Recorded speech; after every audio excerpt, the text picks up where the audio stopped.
unstoppable, I'm unshakable, and so beautiful. I attract good things, great people. I am worthy to be loved. I'm unstoppable, I am lovable, unshakable, and so beautiful. I attract good things, great people. I am worthy. You're beautifully broken me.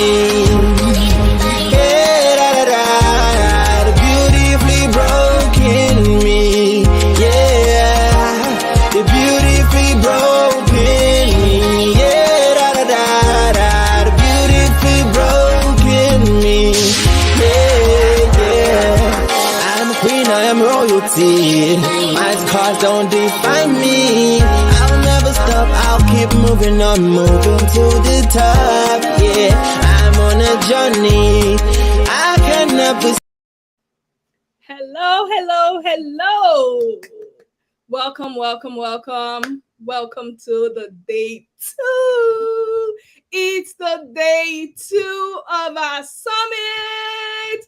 I am incredibly happy. I am so excited. I want you to please invite other people, like invite your friends, invite everybody, share this, okay? Share this to your friends, share this to your neighbors, share this to everybody, all your loved ones, and tell them that we are live.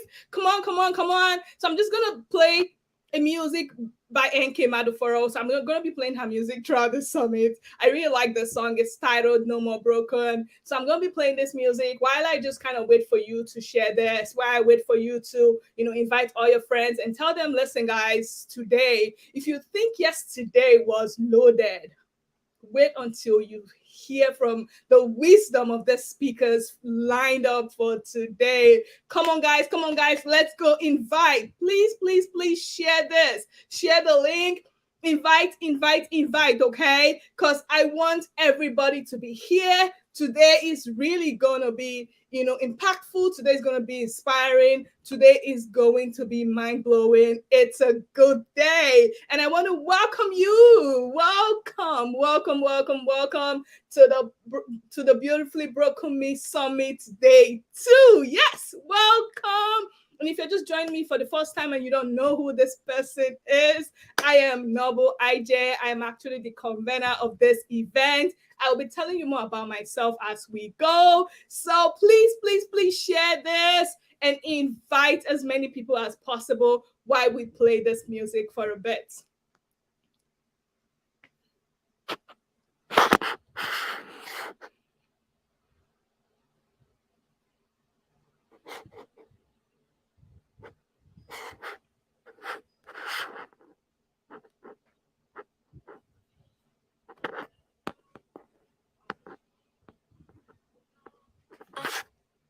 Okay, while we play this music, just hang on.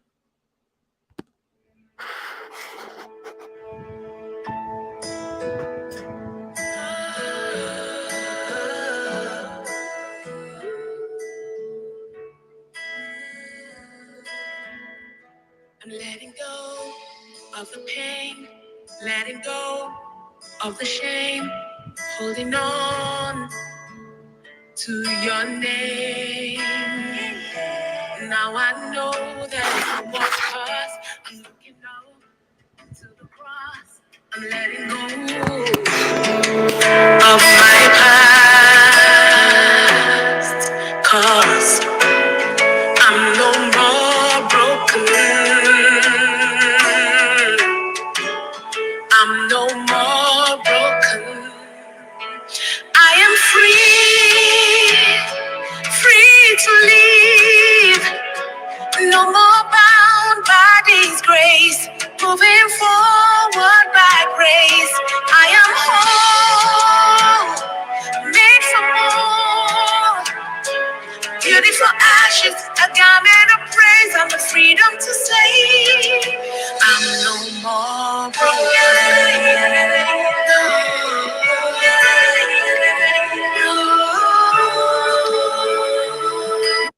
Yes. Welcome again. I want to see you share this quickly.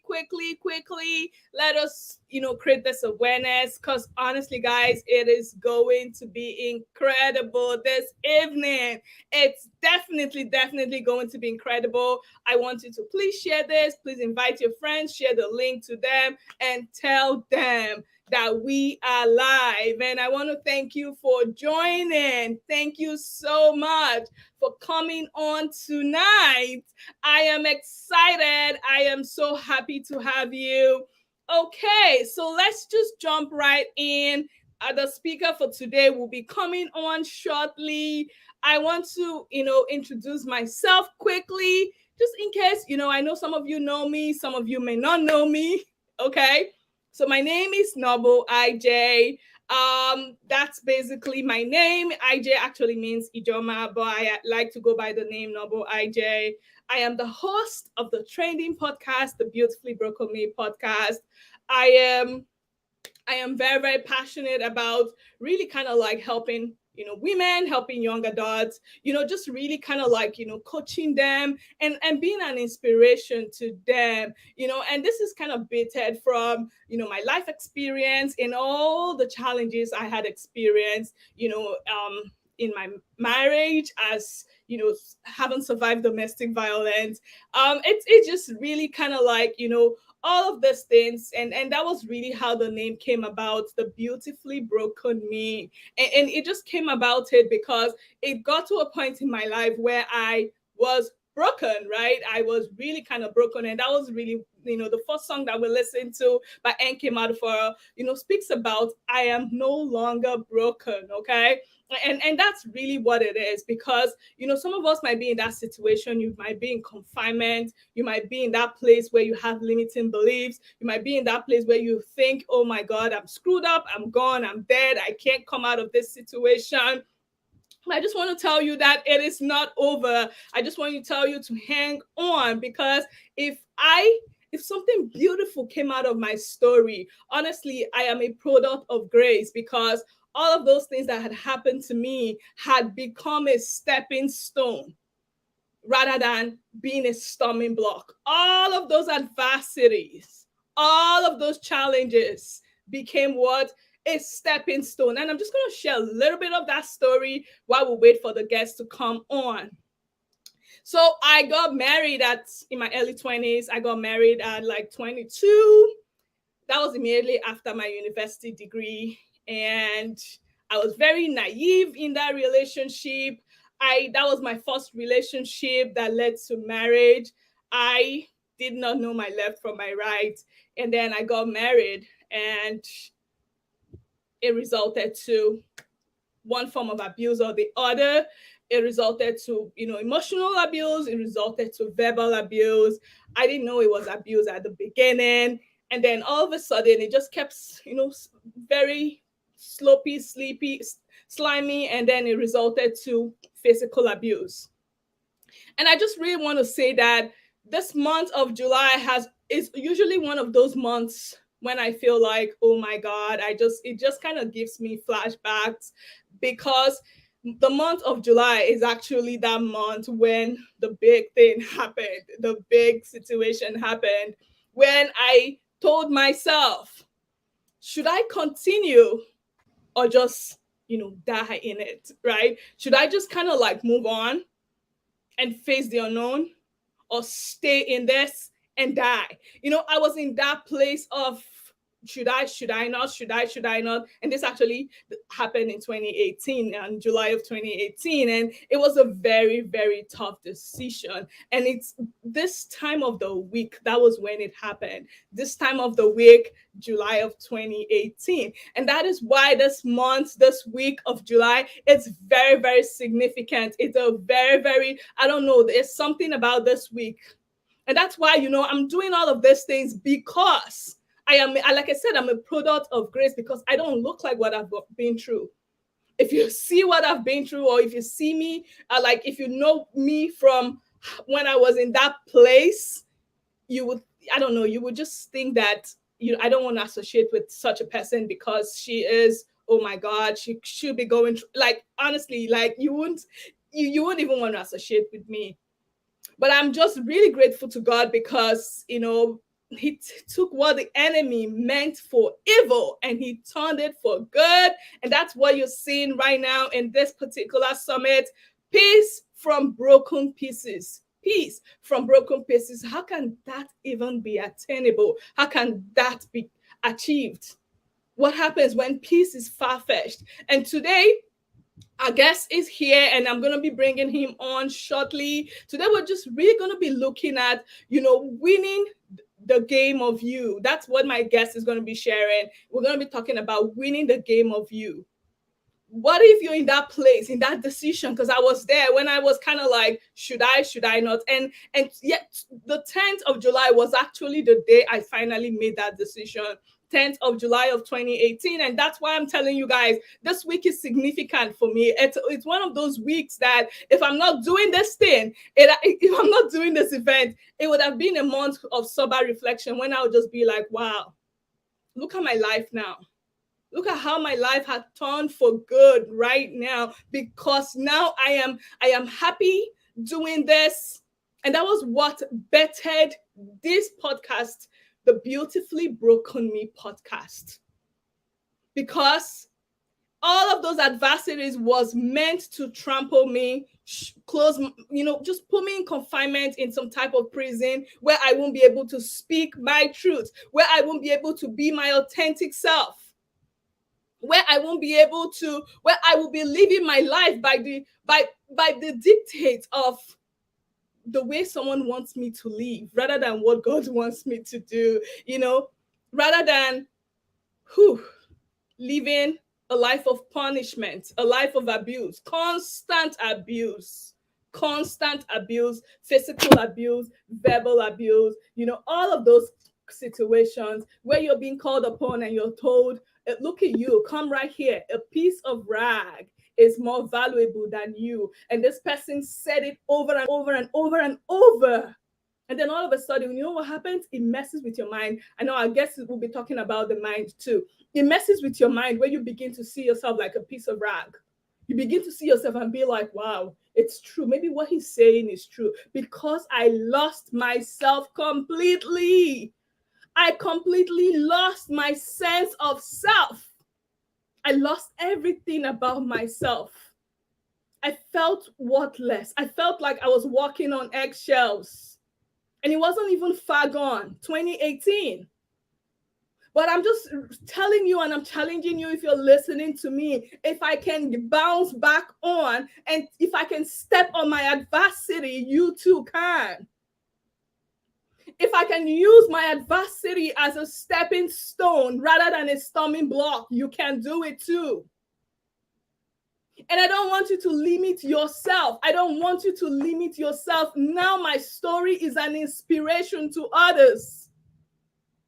Now I can use my story. I can share my story and use it as an inspiration to others, because I used to be there.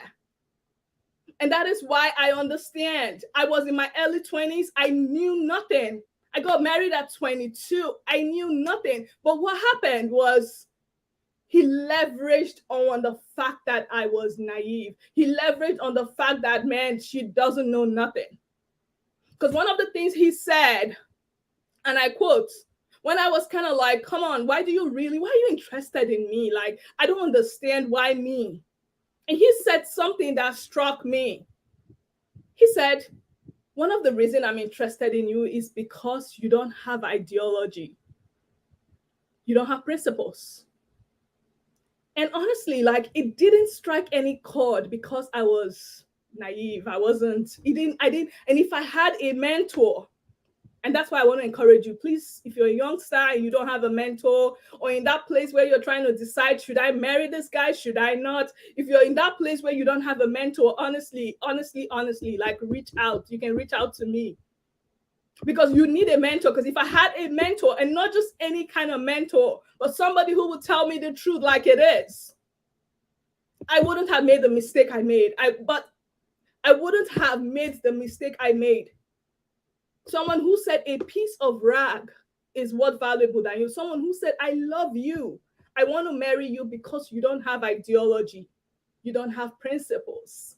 That is what is attracting me to you. So he is invariably saying, I love you because you are a piece of couch. You know, when you sit on the couch, right? You just sit on it, and if you stand, the couch stands. That's basically what it is. You don't have a mind of your own. You don't have ideology, and that's why I'm interested in you. And that didn't feel as a red flag to me at that time. And I want to encourage you, anybody listening, before I bring on my guest, you need a mentor. You need someone who will who will tell you the truth like it is and be like, listen. All these are red flags. You need to quit. Because let me tell you one striking thing. I almost took my own life. Yes, I was so frustrated to the point where I felt, you know what? He said I was worthless. He said I wasn't good enough. He said everything, you know, and he is somebody who is very respected. Everybody loves this guy in my church community.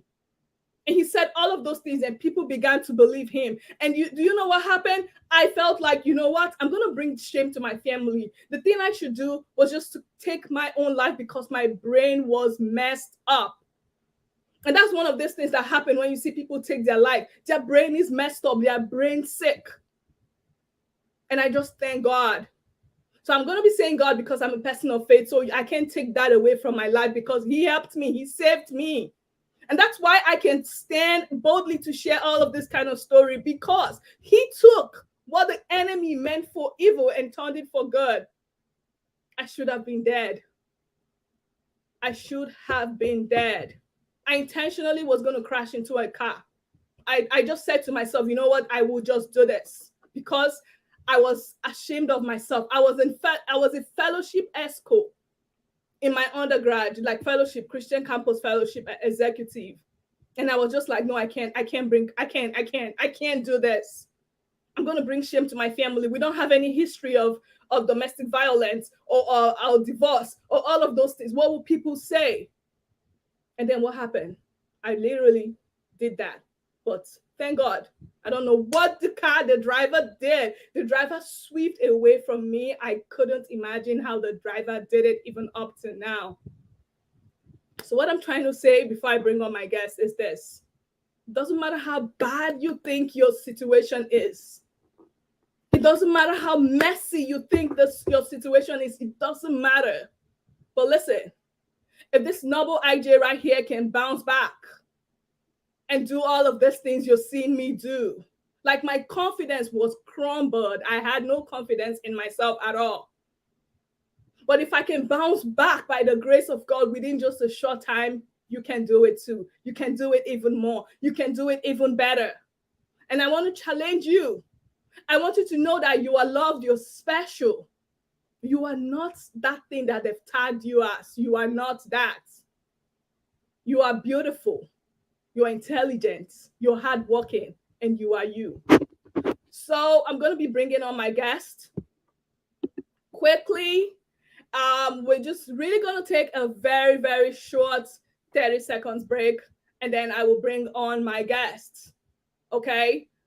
And I just really want to introduce again, please, if you're not following me on any of my social media handles, The Beautifully Broken Me on Instagram, The Beautifully Broken Me on Facebook, The Beautifully Broken Me podcast, The Beautifully Broken Me at gmail.com. You can write to me. Everything is synced. The Beautifully Broken Me. That is my signature brand. Follow me on all of my social media handles. Follow me. Subscribe to my YouTube channel. I would really appreciate it. And if you need someone to talk to, please reach out, okay? You cannot carry it alone. You can't. You cannot carry it alone. And if you know someone who needs to hear this, please share this message to them and tell them, come on, you need to hear this. If you know someone who needs to hear this, please don't be don't take monopoly of this all by yourself. Please share it to somebody and tell them, come on and listen to this, because listen, my life is a testimony, and this is what I'm very passionate about, because I know what I used to be like. So we're going to take a 30 seconds break.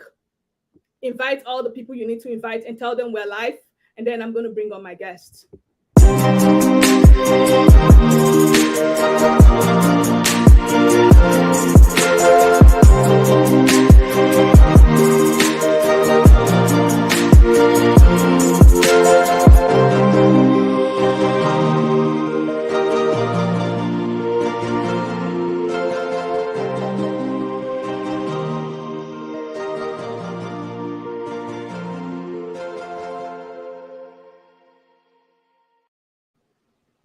Hello, everyone. Hello, once again. Good morning, good evening, good afternoon. I don't know where you're joining us from, but whatever time it is, I want to say welcome again. Welcome, welcome, welcome. And I just quickly want to read the bio of my guest, and I will be bringing him on. So, my guest is actually Gavin Scott, okay? I want you to meet my amazing guest, Gavin Scott. He is a life coach, he's an impact leader, he's a speaker, and he is the host of the trending Stay Outstanding podcast. Oh my wow. Gavin helps his clients to mind their originality and plan. He helps his client to mind their originality and gain clarity by his absolutely unique tools. He has this incredible you can do more than you think formula, which helps his clients gain clarity irrespective of where they are coming from or the state of their mind. Anyone who knows Gavin can attest to the fact that he speaks greatly on productivity, mindset, and gratitude. Gavin is an asset to the world, and we are very happy that he is speaking today. I want to hear some excitement. I want to see some excitement on the chat. If you're watching me, just throw in some excitement and just welcome Gavin. Come on, everybody. Let's do it. I want to officially welcome you, Gavin, to the Beautifully Broken Me podcast. Thank you so much. I'm just so honored to be here sharing this time and space with you all. Thank you. Thank you so much. Thank you so much. And I'm just going to have you take the floor. I'm just going to have you kind of share your truth. And honestly, I would just be at the backstage with my notepad in my pen. I would definitely be learning also. I just want to officially welcome you to the Beautifully Broken Me Summit 2022. Welcome. Thank you so much. Good evening, everybody. At least it's evening where I am. I'm in Spain, Southern Europe. It's 10:20 here in the evening. I'm so grateful to be here, and thank you so much, Noble, and the Beautifully Broken Me brand for inviting me to speak this evening. And also thank you to our other speakers. This couldn't be happening without them, so just to honor them as well. I think, when Noble asked me to speak about winning the game of you, it really rang true with what I do every single day at the core of my work. And so it didn't take me a millisecond to want to accept the invitation. So I'm just so privileged to be here. I do have a bit of a cold. So if you can hear a bit of a funny voice, please do just ignore that. Normally my voice is a bit more clear. I've tried to clear it before the air, but there we go. We do the best we can, eh? So that brings me immediately on to my first point. I've been ill this week. Actually, I'm better now than I was. I spent a few days in bed this week. And there I was in bed. There I was driving the car. And I was negative towards myself. How is it possible that I'm ill? And the frustration grew and grew because I was directing it in that way. How can this be happening? I've got the summit this weekend. I've got clients today. I've got a podcast to produce. I need my voice. And I just got more and more and more frustrated. And I was basically doing what we call playing the victim. Now, throughout my life, if you can ask anyone that knows me really well, when I'm ill or sick or going to the hospital, I'm a terrible patient. I don't like being ill. It doesn't mean that I don't treat people with kindness, but I'm just grumpy. I'm frustrated. Okay, let's look at that. Grumpy and frustrated. what can come from a fountain of energy that's grumpy and frustrated? Do you think abundance can come from that?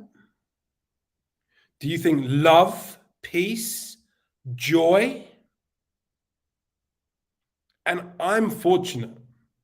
I coach mindset for a living. It took me a couple of days, I'll be honest, but oh my God, what am I doing? I am directing my emotions. I am directing my mindset. I'm channeling it towards negativity, to what we call below the line thinking. And I thought, I'm always the worst patient. Boom. I caught you, Gavin. I caught you. I'm aware of what you're doing. So what was I doing? I was playing out the historical programming, the preconditioned behavior. I've said for decades, I'm the worst patient. I'm the worst patient leads to negativity, frustration, and grumpiness, right? So I said, right, let's reframe this. I might be unwell, but this is a welcome challenge because I have work to do and gifts to give, and I will not see myself do it in a manner that allows me to be negative or not impact other people's lives or inspire a generation. Boom. Right, what is this lesson to learn? The lesson to learn was, don't allow my preconditioned behavior, I am the worst patient, to keep repeating itself. So through awareness, I was able to stop that and basically upload a new software, aka the shift, right?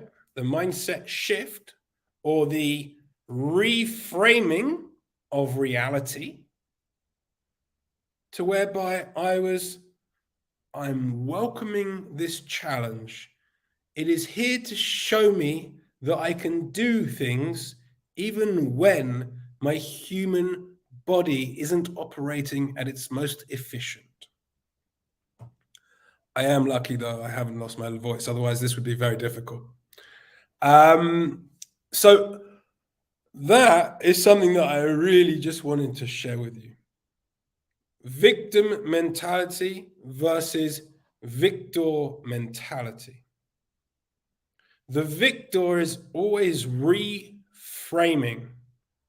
The victor is always shifting sets.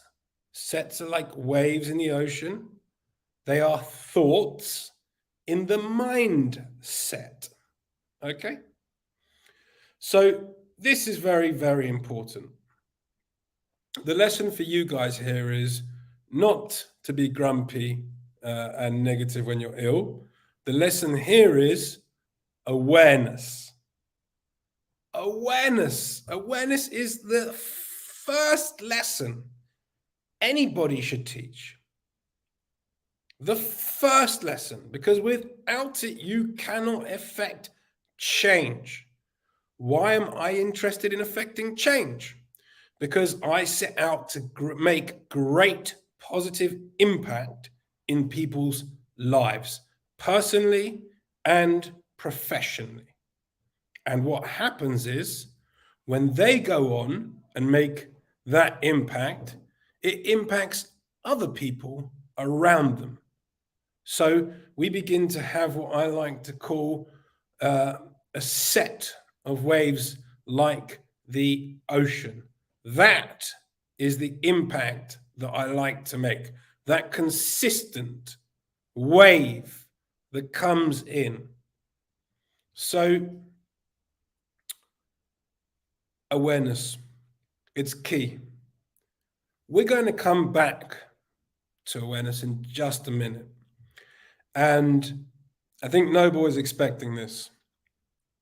But I'm going to do something for a minute here. And I want you guys to play along with me. Okay? When you hear the word love, what do you think of when you hear the word love?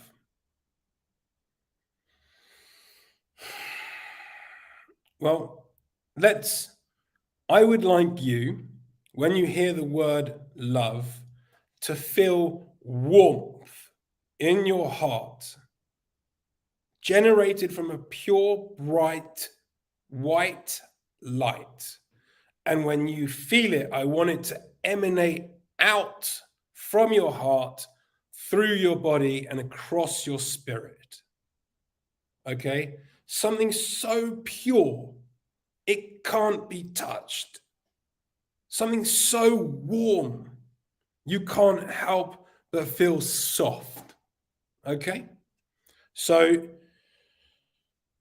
you're welcome to close your eyes. You don't have to. You're welcome to sing along.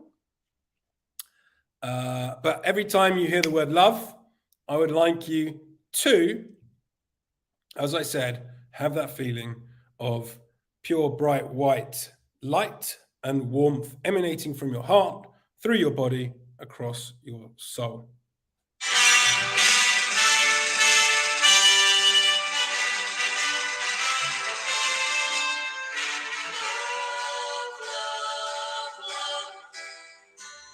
Love, love, love. Love, love, love.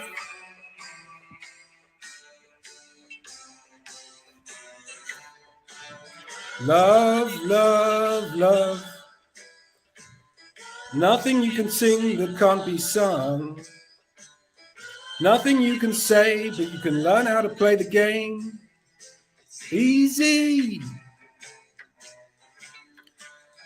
Nothing you can make that can't be made. No one that can save that can't be saved. Nothing you can do, but you can learn how to be you in time. It's easy. All you need is love. All you need is love. All you need is love. Love is all you need.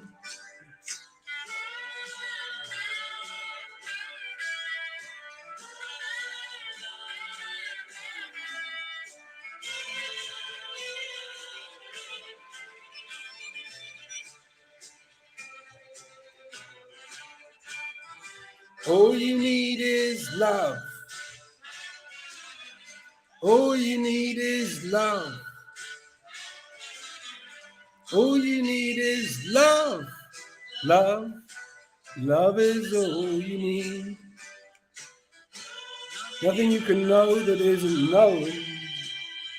Nothing you can see that isn't shown. There's nowhere you can be that isn't where you're meant to be. Easy. All you need is love. All you need is love. All you need is love. Love. Love is all you need. Okay, well, I'm sure there's some people that might find that quite strange to come online to a summit and start singing All You Need Is Love. But if you were able to do what I asked of you and emanate that feeling every time you heard the word love, right now, what you're experiencing is an open heart. And what I would like to teach you requires an open heart. It requires forgiveness. It requires patience. So, awareness. How can we create awareness? There's many ways. But I think the simplest way is really to just start taking notes. You know, I was with my friend and his family a couple weeks ago. He's got a 2 and a 4-year-old. And the 4-year-old is like, why? But daddy, why? We're going to go to the park now. Why? We're going to eat dinner now. Why? Mummy's not feeling well. Why? We're going home tomorrow. Why? The curiosity of a child. The curiosity of a child. That's what I want you to lead with. The intention to question every action, every feeling, every word.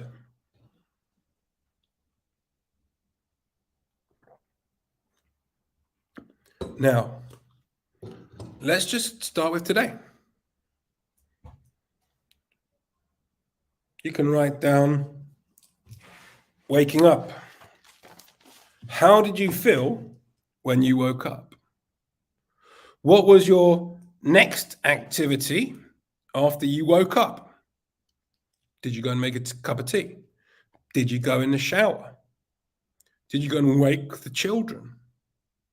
What was your next activity? How did you feel whilst doing that? And keep asking yourself, because it might not take a day, it might not take a week, it might take a couple of weeks. And as Noble said before, mentors, coaches, we've seen it all. Well, no, probably not all. We've seen a lot, and we'll probably see it a lot quicker than you can. So you can get help and collapse time frames, or you can slog it out. But either way, you're going to find out the truth. You have been tricking yourself. So they call that journaling in the industry.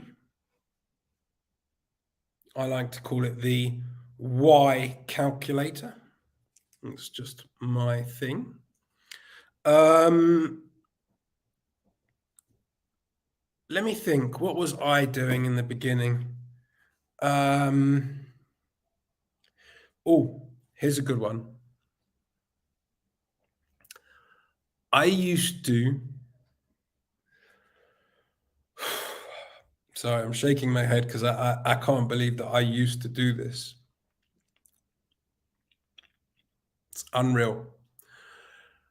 I used to blame other people for everything. I'm late. Somebody else's fault. I'm doing something badly. Somebody else's fault.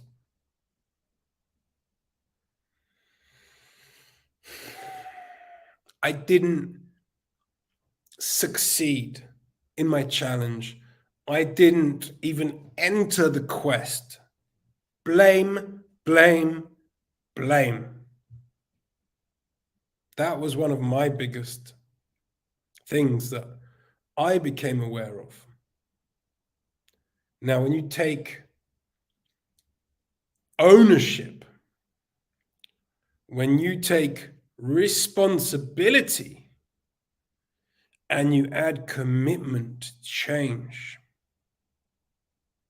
you're going to find big shifts happening very quickly. Very quickly. Now, this is quite interesting. I spoke to a friend of mine, John, over in Asia this morning. And John says, I'm quite envious of you being in Europe. Oh, really? Why? Well, I'm a little bit lonely out here. Why are you lonely, John? What do you mean?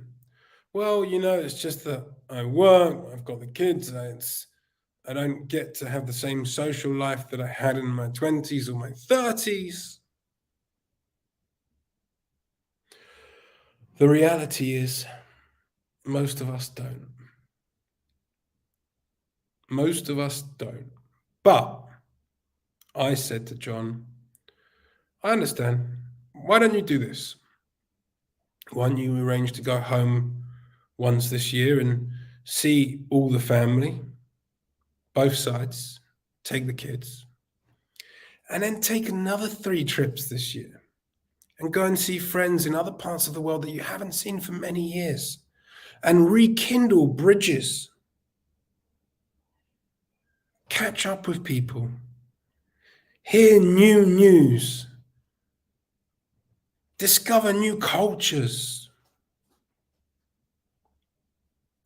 Well, I suppose I could, says John. Suppose I could. I suppose you could, John. It is true. And then John goes on to lead in and say, well, I'm not really feeling fulfilled at work. And I'm thinking to myself, is this a catch-up or is this a coaching call? What's going on here? I've known John a very long time, so we're just chatting as mates. I'm happy to give him my thoughts. He's asking for them. So, why are you not feeling fulfilled at work? Well, the business isn't growing at the same speed that we sort of assessed that it might. Okay. Do you enjoy the challenge? Do you enjoy the work colleagues? And it turns out that John would have liked to have perhaps gone and done his own business. But so many of us, not just John, the majority of us, take the easy option. It's in front of us. It's our path route. It's what we've been exploring for years. So you take it. You take that job. So, I said to John, nothing changes overnight. Why don't you make sure that in a diary, 8 till 10 p.m., Tuesday and Thursday, you're in a bar or coffee shop on your own. The kids can't bother you. The wife can't bother you. It's in the family calendar. You're out. And in those 2 hours and during those 2 evenings, find out what your passion is. Find out what your passion is. Well, I suppose I could, says John. I suppose you could, John. I mean, you could stay up all night and try and figure out what your passion is in one night. Or you could do it little by little. I think many of you guys know Atomic Habits by James Clear. So the moral of those lessons are, rather than take one goal, task, idea, chop it down into micro units and celebrate each micro unit you do. Now, in the case of John, he's got kids. He's got a mortgage. He's got a wife. He's got education bills, medical bills he's got to pay. So he can't just go in and quit. But what he can do is say, I choose to consciously take action for what I want in life. He can. Now, when I tell John this, John says, yes, but. And I said, yes, but, John, you can choose. You can come up with all the resistance. You can come up with all the excuses. But you're going through life right now without consciously choosing. So maybe you guys are beginning to recognize that one of your patterns is not consciously choosing either. Holy wowzers. I haven't been consciously choosing what I want in my life. Really? I thought I was in control. You thought wrong. You've been pre-programmed by generations, by the media, by mass marketing hysteria. You just haven't got a clue. So now you're in a position where you're not in control at all and you're free falling and you're beginning to get out of control. Don't get out of control. Make the conscious choice to get back in control. Now, as I said with John, you don't have to do that in a millisecond and control every little thing. Take back control. Make conscious choices in your life.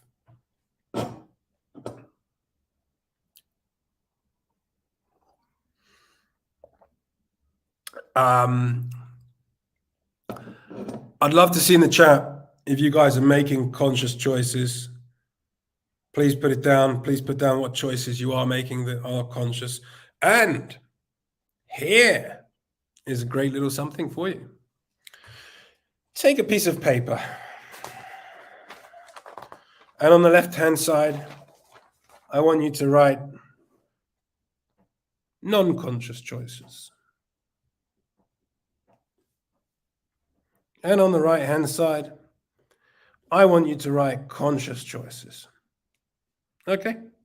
Now, if there's more notes in the right-hand column than the left-hand column, you might be feeling pretty good about yourselves right now. If there's more in the left-hand side than the right-hand side, you probably understand why people like myself do what I do and why people like Noble do what she does. We're here to help you guys. Conscious choices. That, to me, was such a fascinating, insightful conversation with John. Winning the game of you. How many of you think they're winning the game of you? I'm guessing none of you. Otherwise, you probably might not have come to this particular section of the summit. But for those of you that are listening, I've got the ammunition and the power to put you back in the saddle, back in the driving seat, and to take control and ownership of what it is that you want in your life, what it is you deserve in your life, and how you set out to get it. Winning the game of you is an incredible formula.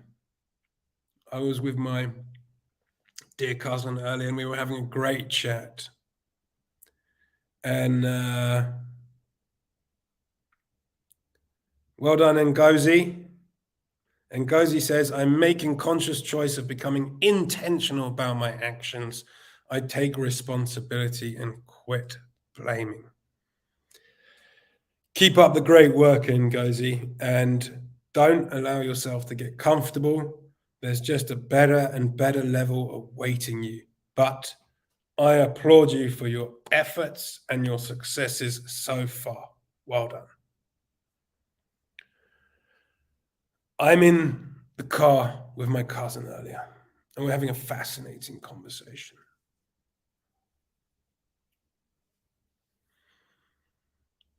And what happens? We talk about winning the game of you.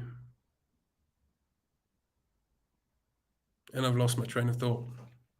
Sorry, guys. My sinuses have clogged up. So I'll come back to that conversation in a minute. What a wonderful mug that is. I must get one for my studio.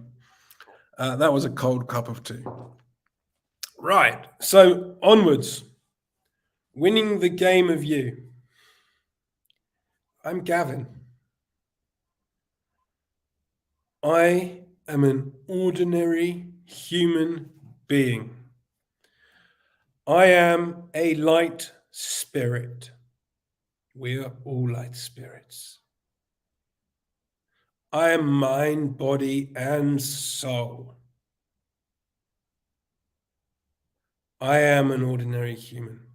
Now, if you follow me, if you listen to my podcast, you will know that I am swimming the English Channel on September the 17th. I can't think why anybody on this planet would want to do that. But you say, Gavin, you just said that you're doing it. Yeah, I am. And I'm doing it for a reason bigger than myself. I'm doing it to raise awareness around plastic pollution in our oceans. Now, I'm not going to take up time and give you the whole background and stories. You can find it on my podcast if you would like to hear more. My podcast isn't just about that and the swimming, I promise. There's a lot more to it. But the reason I bring this up is I am injured. I've had every injury there is, from sports, from adventurous activities, from relentless exploration of this wonderful planet. I am not a great swimmer. I could swim 50 or 100 meters at school quite well, but never 34 kilometers in rough seas. I didn't used to put other people before myself. I was not selfless, but selfish.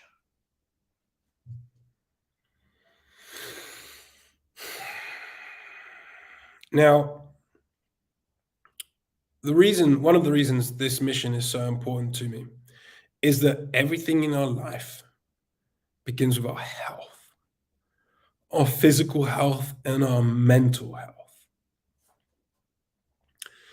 If our physical health isn't in peak state, it is practically impossible for our mental health to be in peak state. So you really want the two side by side working together. So how do we do that? Well, we basically can't. We can have the greatest sleep in the world. We can eat what we think is the greatest nutrition from a nutritionist. We can do the greatest exercise. But we can't beat the plastic, guys. No, no, no, no, no. There is so much plastic in this earth right now. If every human was to be examined, there would be at least 2 tablespoons full of microplastics. Microplastics. Do you know how many micros that would be on this? I don't know, probably millions. Now, if you think that's coming out of you, what do you think the fishies are doing? And the other species in the sea? We are destroying our environment with the highest level of toxicity. And that toxicity transfers into the human environment, the human experience, the human existence. Now, I don't know about you, but I want to align.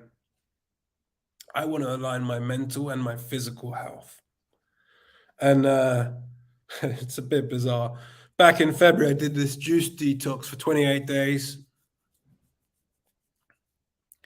If you follow me, you'll see that.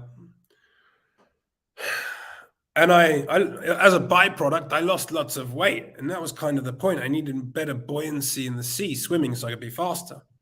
At that stage, I was meant to be swimming the Gibraltar Straits, which is only 16.5 kilometers. That's the part of the Mediterranean Sea between Spain and Morocco. Now I'm swimming 34. I need a bit more meat on the bone so that I can not get hypothermia in the cold seas of the English Channel. So I've been putting on weight. So at the moment, it's really hard for me to align my mental and physical health. My mentor is leading the challenge in terms of the training. It's endurance training. So at the moment, I see my mind just going across the body, across the sea, and leaving my body behind. Noble, welcome back to stage. Yes, yes, yes. I just wanted to know if I should ask you a few questions as to what you said before, if that would really help the I flow. would I would love for you to ask me some questions if you would like to. I Okay. do have I do have something that we're going to end with, something quite special for you and all the attendees today, which is a little meditation. Okay. Now that their heart is open, Okay. but please feel free to ask me some questions. Thank you. You said something. You said how do you feel when you wake up? And then you said, what do you do next when you Mhm. wake up in the morning? And I just want you to tell us how important it is to do like the next thing we do when we wake up in the morning. How is that important and how does that help the mind? I'm so blessed that you've come back up to stage. I can't thank you enough, Noble. Um, I have another question too. So once you're done with this, I will add to the next one. I will leave the beautiful, stage for you. beautiful. I can't wait for the next question. Let's do it now. No, I'm just kidding. Um, okay, how important is it, guys? Productivity is key. Like my friend John said, I'm not feeling fulfilled. Well, what is your level of productivity? Do you get out of bed in the morning? Not again. I've got to do the same thing today. It's the same thing every day. How am I ever going to change this? Will I die a happy man? Well, anything of that nature just shows you where you're at. Be grateful for what you're being shown. So here's something I do. I create a morning ritual. Now, most people will call it a morning routine. Gav likes to call it a morning ritual. Gav likes to be a bit different. He likes to be a bit creative. He likes to be a bit different from others. So I call it my morning ritual. What is my morning ritual? Well, it is my productivity process or routine. So I get up out of bed in the morning and I say, yes, I'm alive. I have another day to create impact on this incredible planet.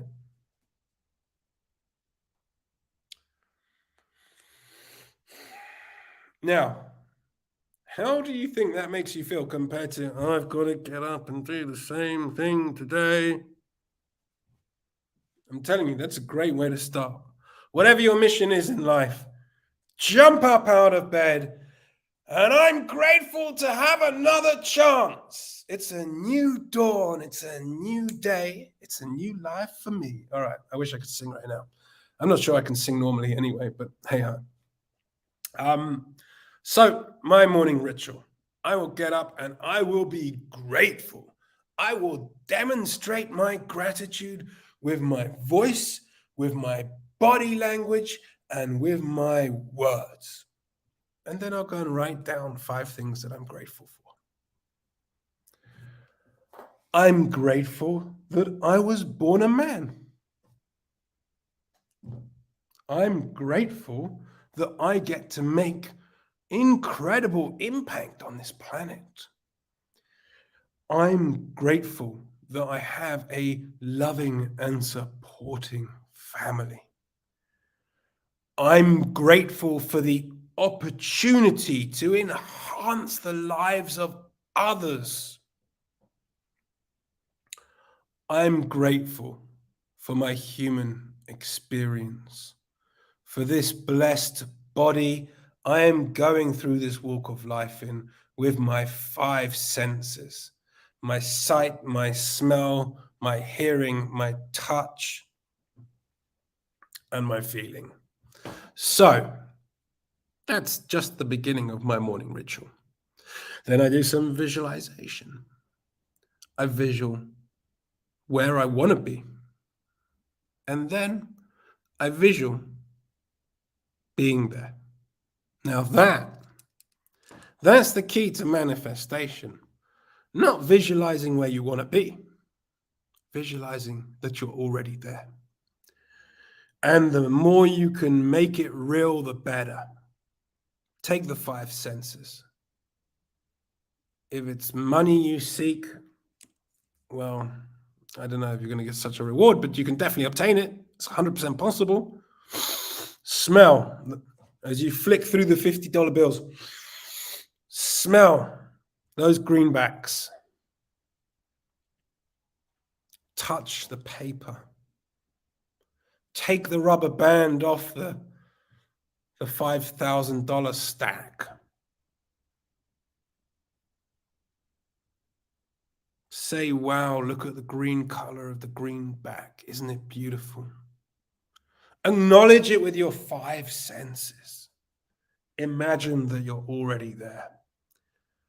So that's what I do. Visualization and manifestation. Justina, I'm so grateful that you're here too and happy to have you here. I could go on with my morning rituals. I'm just going to add one more in for good measure. I take an ice bath every day, guys.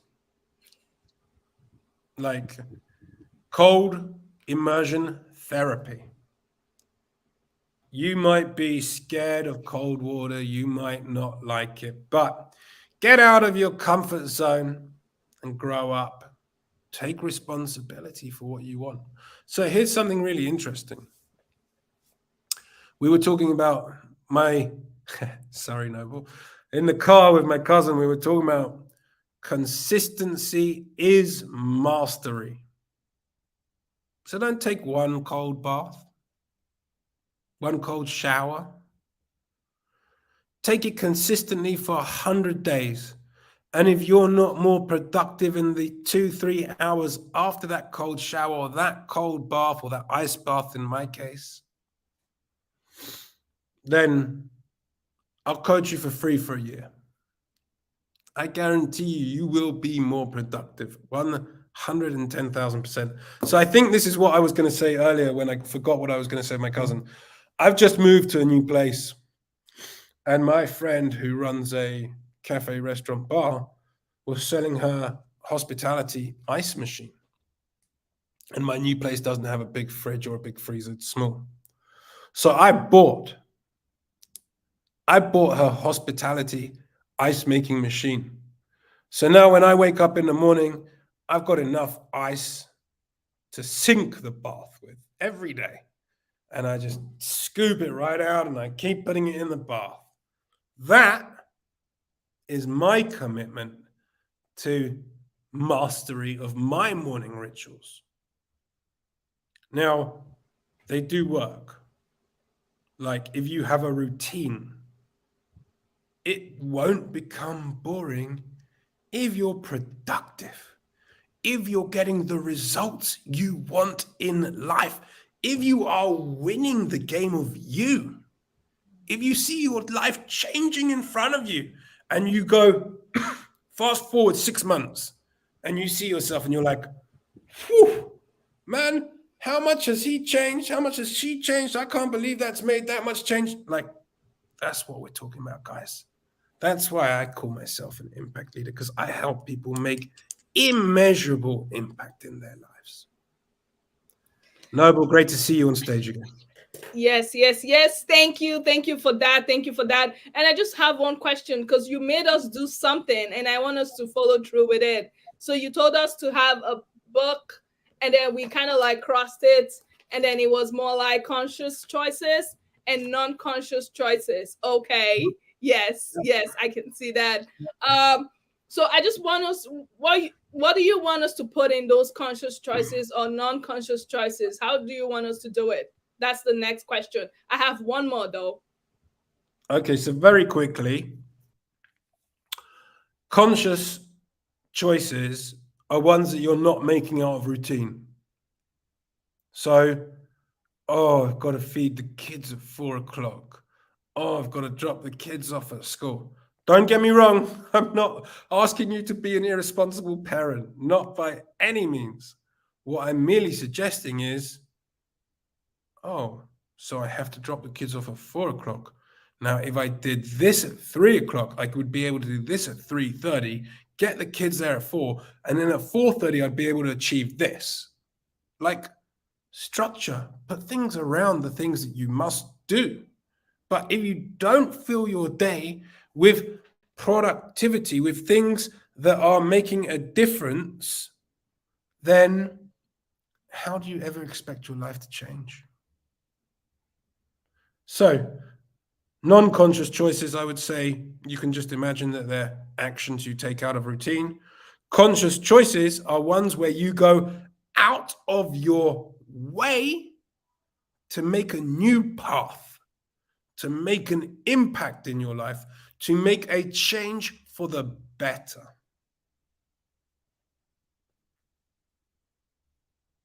Thank you. Thank you. Thank you so much, Gavin. And I just really, because we're talking about winning the game of you, are there steps? Are there whatever? Like, what are those principles or what are those things that if my listeners, especially those who are listening, if they follow this particular routine, it would kind of build that confidence in them where they know and they're really happy and excited knowing that, you know what, I am winning this game because there's a lot going on. And like when I started a little bit about, how I was during my rock bottom moment, and I kind of lost my sense of self completely. And then someone could be in that place watching this, or someone who's going to catch up on the replay, and the person will be like, okay, how can I win this game of myself? How can I bounce back from all of these things that had happened to me? So I just want you to touch on that too. Okay, thanks so much, Noble. I'm going to comment in two parts. Firstly, I didn't quite end my conversation on winning the game of you and Gavin being an ordinary human. Gavin went off to talk about swimming and plastic pollution. Sorry, guys, I get really passionate about that. But where I wanted to go with that was, it's an extraordinary, for an ordinary human, it's an extraordinary endeavor, activity, mission to undertake. So I'm ordinary, but I'm not. Actually, I'm extraordinary. I am extraordinary. What does extraordinary mean? It means extraordinary, right? Now, we all have the ability to be extraordinary. Ordinary is the new extraordinary. You just have to make conscious choices. So that's one way. Recognize the extraordinary within you and then bring it out like a game of tug of war. It's been hiding inside for a long time. Bring it out. Bring that extraordinariness out. Bring it from the dark into the light and play with it and dance with it and do something that you've never done before. Something so wild, something so out of this possibility that you're going to achieve. Because if you achieve something that you don't believe you can achieve, if you achieve something that other people don't think you can achieve, then that is extraordinary.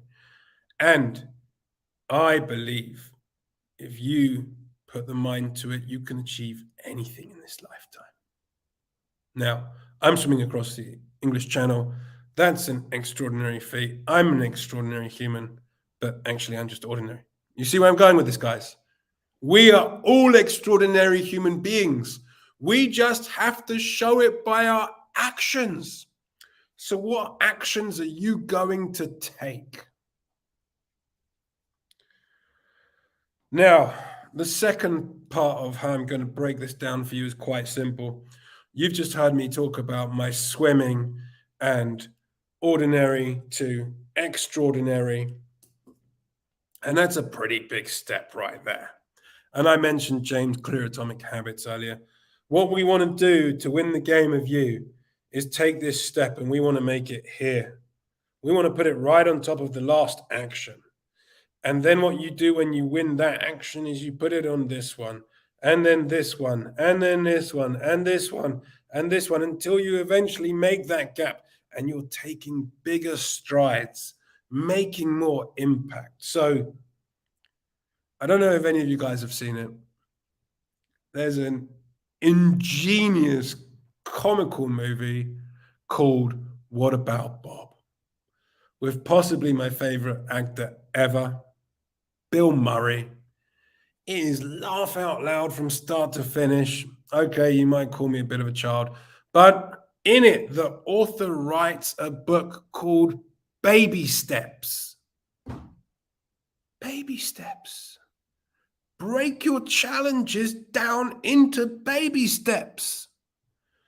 Don't go from 0 to hero in 6 seconds like a Ferrari F60. Let's take the baby spoon. Let's feed the baby. Let's nurture the baby. Let's love the baby. Let's help that baby grow into a healthy, loved child. That's what you need to do to win the game of you, is to offer yourself the forgiveness for everything in the past, and then offer yourself love.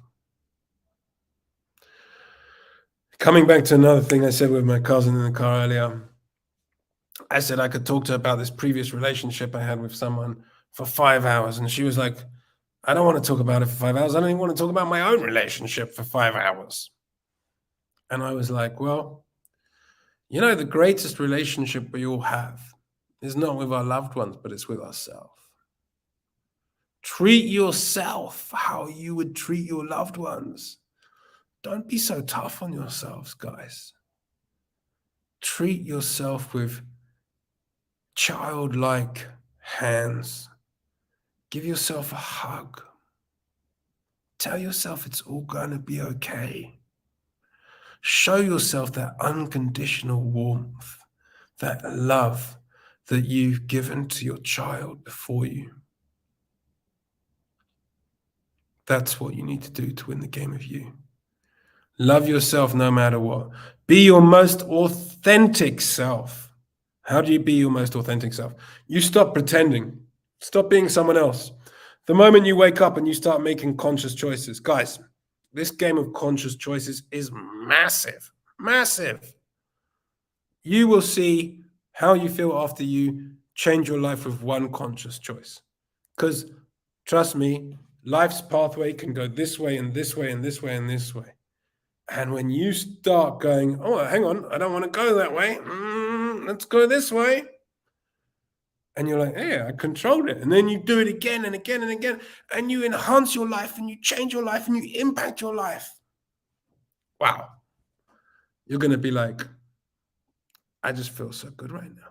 I feel so good. Winning the game of you. It's not about how others make you feel.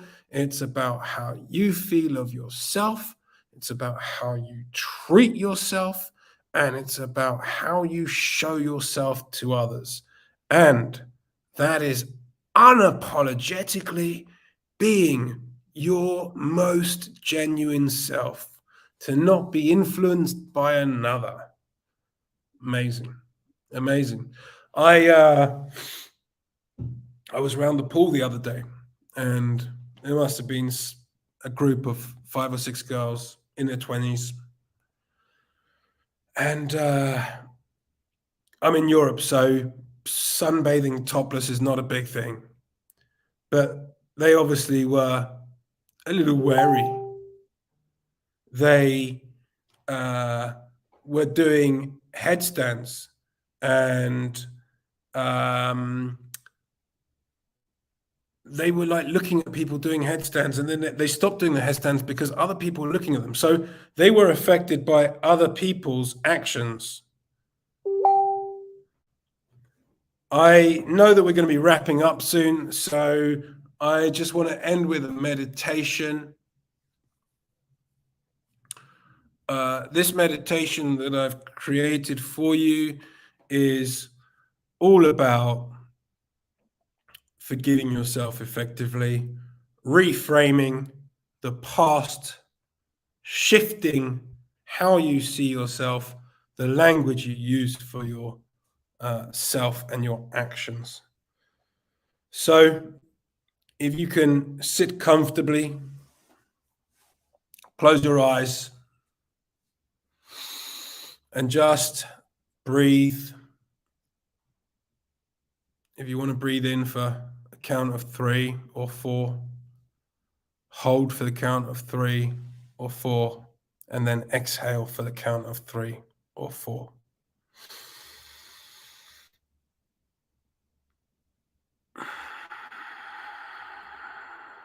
And just focus on that breath work. I'm going to guide you through this meditation. Once more, breathing in for the count of 3. Holding for the count of 3. And exhaling for the count of 3. Please remain in that cycle. The I am meditation. I am extraordinary. I am not ordinary, but I am extraordinary. I am somebody who suffered, and I felt that pain. I felt that pain until that pain became purpose. And now with this purpose, I see as a gift, I go about life inspiring others. I am an inspiration. I am an inspiration not only to others, but I am an inspiration to myself. I am inspiring myself every day to achieve new challenges, to achieve new goals, to achieve new dreams. I am an experience of worthlessness. I am not worthless. My experience has taken me to rock bottom, but I am flying high. I am flying high. I am enjoying the ride of life. I am enjoyment. I am someone that has felt naive. I am someone with great wisdom. I am using my wisdom. I am using my experience to take me above and beyond any pain, any worthlessness that I may have felt before. and I am flying high. I am not naive. I am wisdom. I am someone who was manipulated. I am someone in control of my choices. I am my destiny. I am in control. I am someone who makes conscious choices. I am someone that has the best of life ahead of them. I am looking forward with such gratitude to all that I will be, to all that I will experience in the future. I am loved. I am love. Breathing in for 3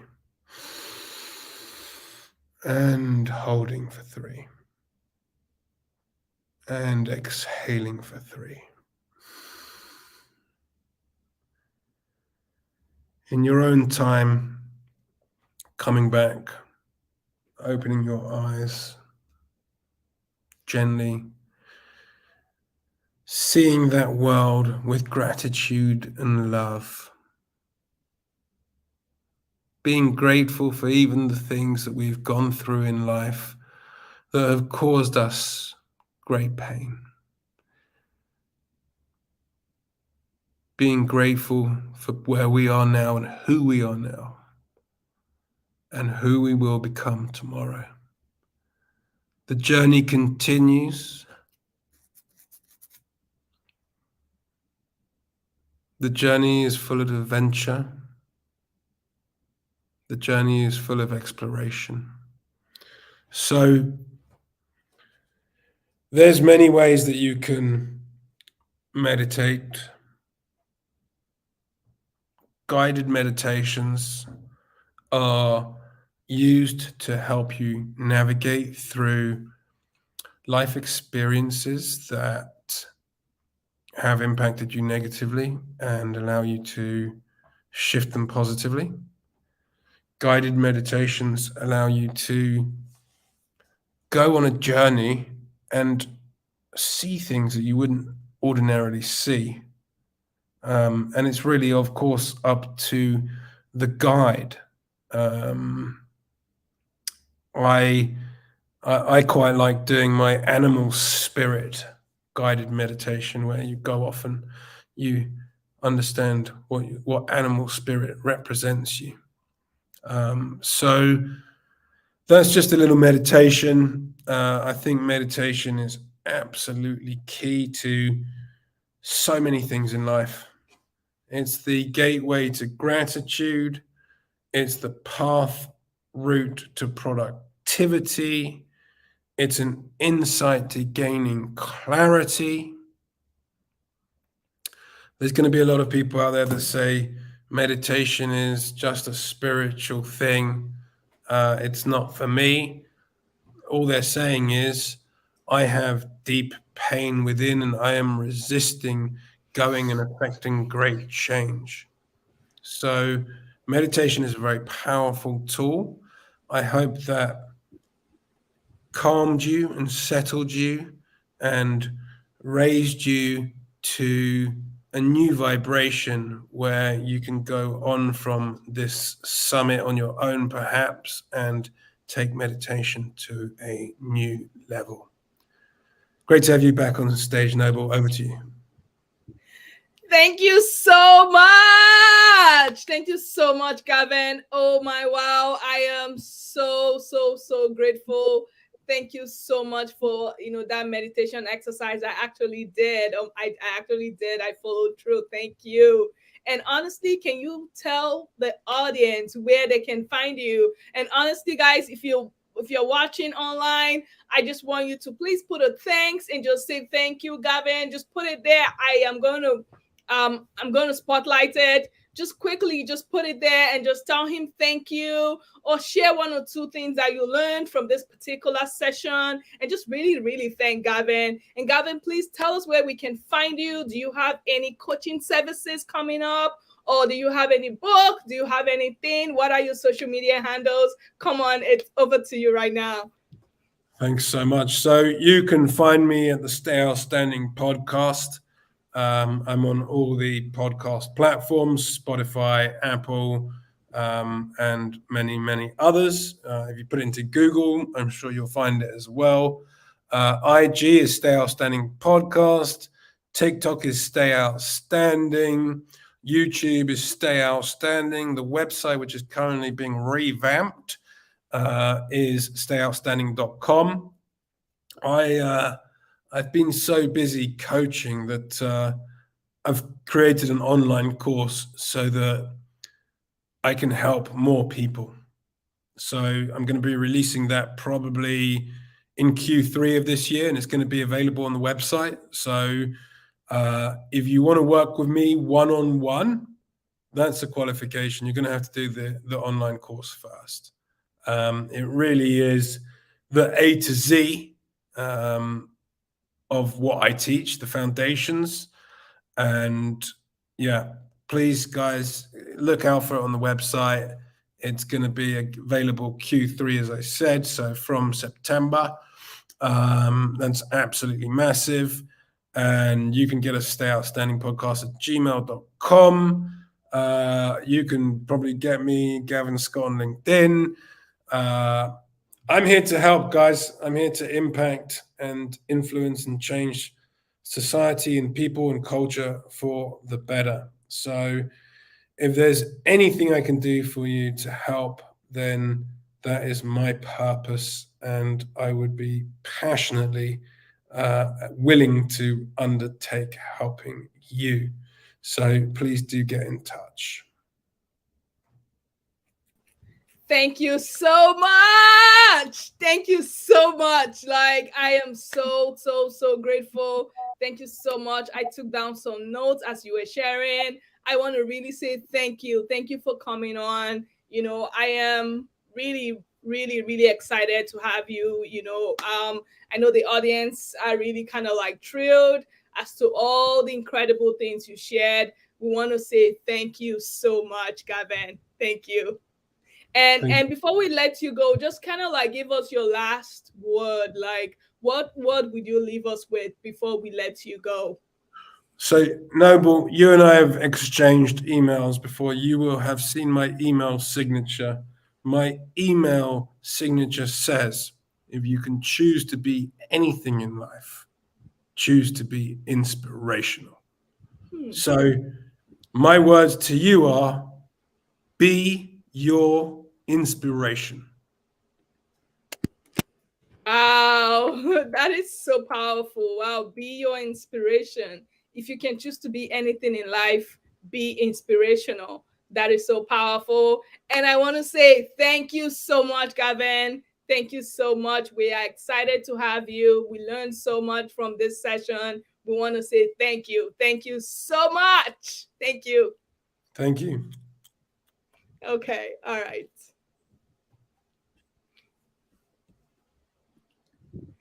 Okay, how are you guys doing? How are you feeling? I just really want you to tell me what you're feeling. Can you please share it on the comment? I will spotlight it. Tell me how you're feeling after this session. And our second guest is already here.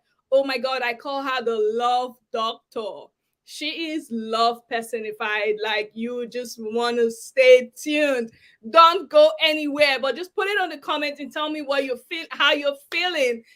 Tell me what you're thinking in your head right now. Tell me how the session feels like for you. Come on. Put it on the chat right now. We're going to be taking a 2-minute break.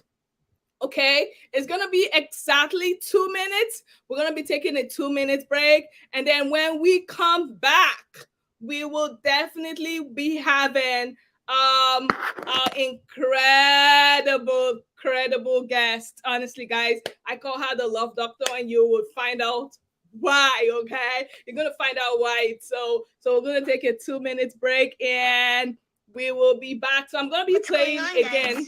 This isn't easy to say. I'm gonna be playing my favorite kind of, my friend's brand music, NK Maduforo, and we're just gonna be playing brand new, okay? Brand new, and this is by NK Maduforo, my homegirl. All right, listen as we take a 2 minutes break. Please go get some water, go do some bathroom trip, move around, walk around. We're coming back in 2 minutes, okay? To be free, to fulfill destiny. Listen to my story and how there's God of glory turn my life around. Said He washed me, dusted me, lifted me, set my feet on higher ground. So now I'm new. Ooh, yeah. You. Said I'm new. Ooh, yeah. I've been found by you.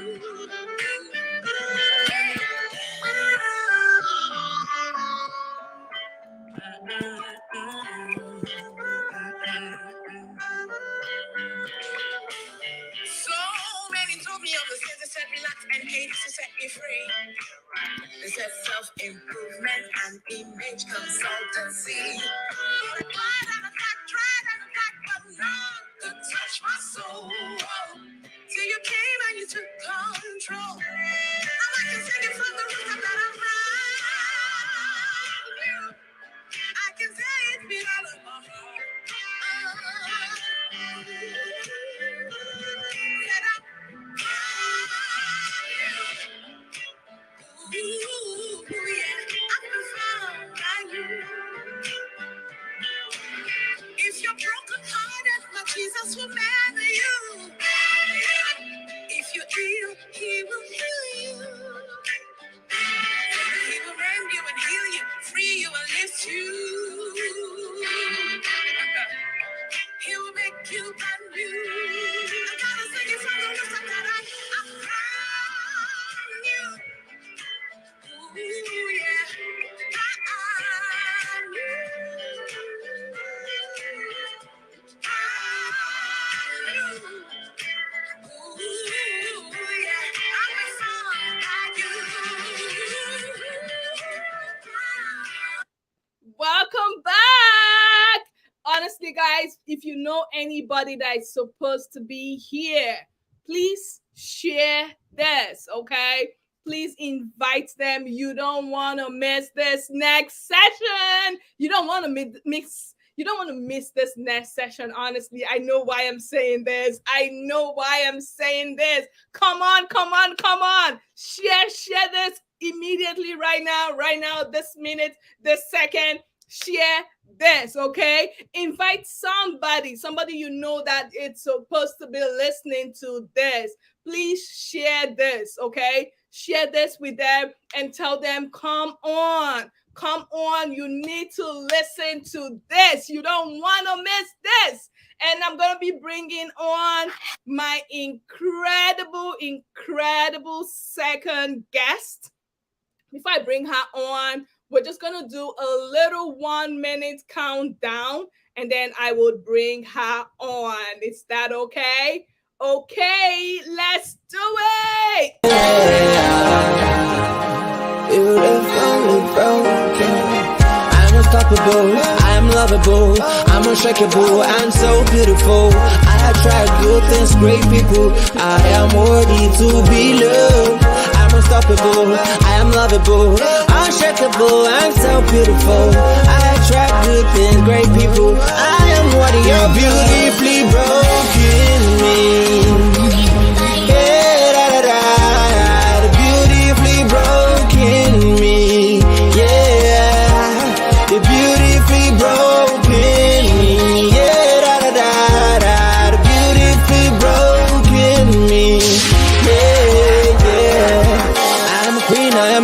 reality. My scars don't define me. I'll never stop, I'll keep moving on, moving to the top. Yeah, I'm on a journey. I can never. Welcome. I want to say welcome again. And I just want to thank this incredible musician who actually sang the song The Beautifully Broken Me. His name is Tunjuzi. You can find him on Instagram. I can give you his handle if you want him to custom make a song for you, like a song that will suit your brand. Just reach out to me. I would be putting his handle on the comment. But I want to read the bio of my guest before I bring her on. Her name is Laura Heppers, and I want you guys to meet Laura Heppers. She's the founder of the Soul Love Legacy. She's a relationship and spiritual love coach. She's a 2 times Amazon best-selling author. She had one other inspirational journal, which is called I Love Me coloring book. In her youth, Laurie struggled in abuse and trauma, carrying the pain forth into adulthood. This resulted to her hating her life and her home, and it was a daily struggle for her. She decided to change her thoughts and believe and pursued peace with a favor that superseded everything else. Laurie is passionate about others never having to go through another day feeling the weight of worthlessness, guilt, shame, and judgment. She guides her clients, especially those struggling in life or business, on how they would gain clarity, become empowered, love every pieces of their lives, find their purpose, heal from their soul wound, own their own power, and use the power of their mind to manifest all the good things. I want to say Laurie is actually love personified. Honestly, guys, I call her the love doctor. She is so loving. A few seconds spent with Laurie is inestimable. It's an inestimable treasure that cannot be forgotten in a hurry. I want to officially welcome you. Hi. I want to officially welcome you to the Beautifully Broken Me Summit 2022. Welcome. Hi, thank you so much for having me. The Love Doctor, that's a new one, but I like it. Welcome. Hi. We are exceedingly excited to have you. I don't know if you want to take the stage or you want to have a question and answer, or you want me to just come on if any question pops up and I would just ask you. Yeah, just like pop on if you have a question that comes up, because I can talk for a really long time, if I'm just left loose. Yeah. Okay. All right. You're very welcome, and over to you. Take the stage. Okay. Thank you. Okay. So first of all, this isn't part of what I was I'm not really planning anything, honestly. I just kind of let God speak through me. But the song she played, the brand new you, or you're brand new. And I'm just sitting here thinking, every morning, you are brand new. Yesterday's energy is in yesterday. You don't have to bring that forth with you into the next day. You're brand new every single morning, brand new. So I just wanted to add that because I was very much just reveling in that song. It was beautiful. Whoever wrote it was amazing. So let me start. So I believe in a love-filled world. And this world is just manifesting kings and queens who wake up. You wake up every morning just in love with life. You wake up refreshed, ready to start your day. You are filled with this inexplicable joy and peace because you understand that everything that is happening for you. And in this beautiful world, you are accepted for everything that you are. There's no judgment on you. Even if there is, you wouldn't even matter. It wouldn't matter to you because you love yourself so much that what anyone else says or feels towards you is just like barely even a blip on your radar. For me, this was not how my life began. As you said in my bio, I grew up in abuse and trauma. And the thing about abuse and trauma is it's very, very heavy, and it weighs you down, and it will just kind of drag with you. If you keep carrying it, like I said, it was an energy that I just kept taking into the next day and into the next day. I didn't realize at that time, every morning I'm brand new. I can start again. We have so many chances, second chance after second chance after second chance, where we can reevaluate and we can shift and we can get in alignment and we can realign ourselves with what love is. And as I grew up, I was told I was crazy. Each one of you has very specific gifts that are yours and yours alone. Even if someone has a similar gift, it's not the same because you're not the same. You are the only one. You are the only you. There wasn't a you before. There's not a you now, and there will never be another you after. You are so very unique and so very special, and everything that you do and say matters. For a long time, I didn't understand that. When I started to first hear about manifesting, I kind of thought it was a bunch of baloney. And the reason I did is because I didn't want to take responsibility for my own feelings and my own actions and my own choices, because everything we do and say basically is like a beacon to the universe to bring forth that which we send out. I think of the world as a giant cosmic puzzle. We are all uniquely aligned, and there's a very intricate, well, I can never do this. I can say it when I don't need to say it out loud, but it's a very elaborate, intricate cord of energy that connects you to everything and everyone. And so when we don't have honor and love for other people, that energy cord that we connect with everyone, that feeling leaves us, carries across that energy cord, across the entire whole, because we are connected to the entire whole, this giant cosmic puzzle. And the thing is, though, is it ricochets back and ripples back even bigger than what we sent out. And so for me to accept that this existed, I had to first understand I was part of the problem of my life, because what I was sending out and was coming back, I had to take ownership that I wasn't sending out what I wanted, because I was in such this dark place of anger and hate, and just wanting so desperately to have love, but not feeling worthy. So that unworthiness that I felt, that emotional, because every emotion that you have has a vibration, and that a vibration, in essence, hits every single one of those energy cords that ripples out from you. It starts from within you and goes out, but it comes back bigger. And I didn't understand that unworthiness that I felt, I literally was a vibration for unworthiness. So everything that rippled back to me just reaffirmed how unworthy I felt. But it wasn't truth. Everyone is worthy. You are born worthy. Abundance is your birthright. Love is your birthright. You come from love. You are love. And this whole time I thought love was outside of myself. But the thing is, it's already you. You are love.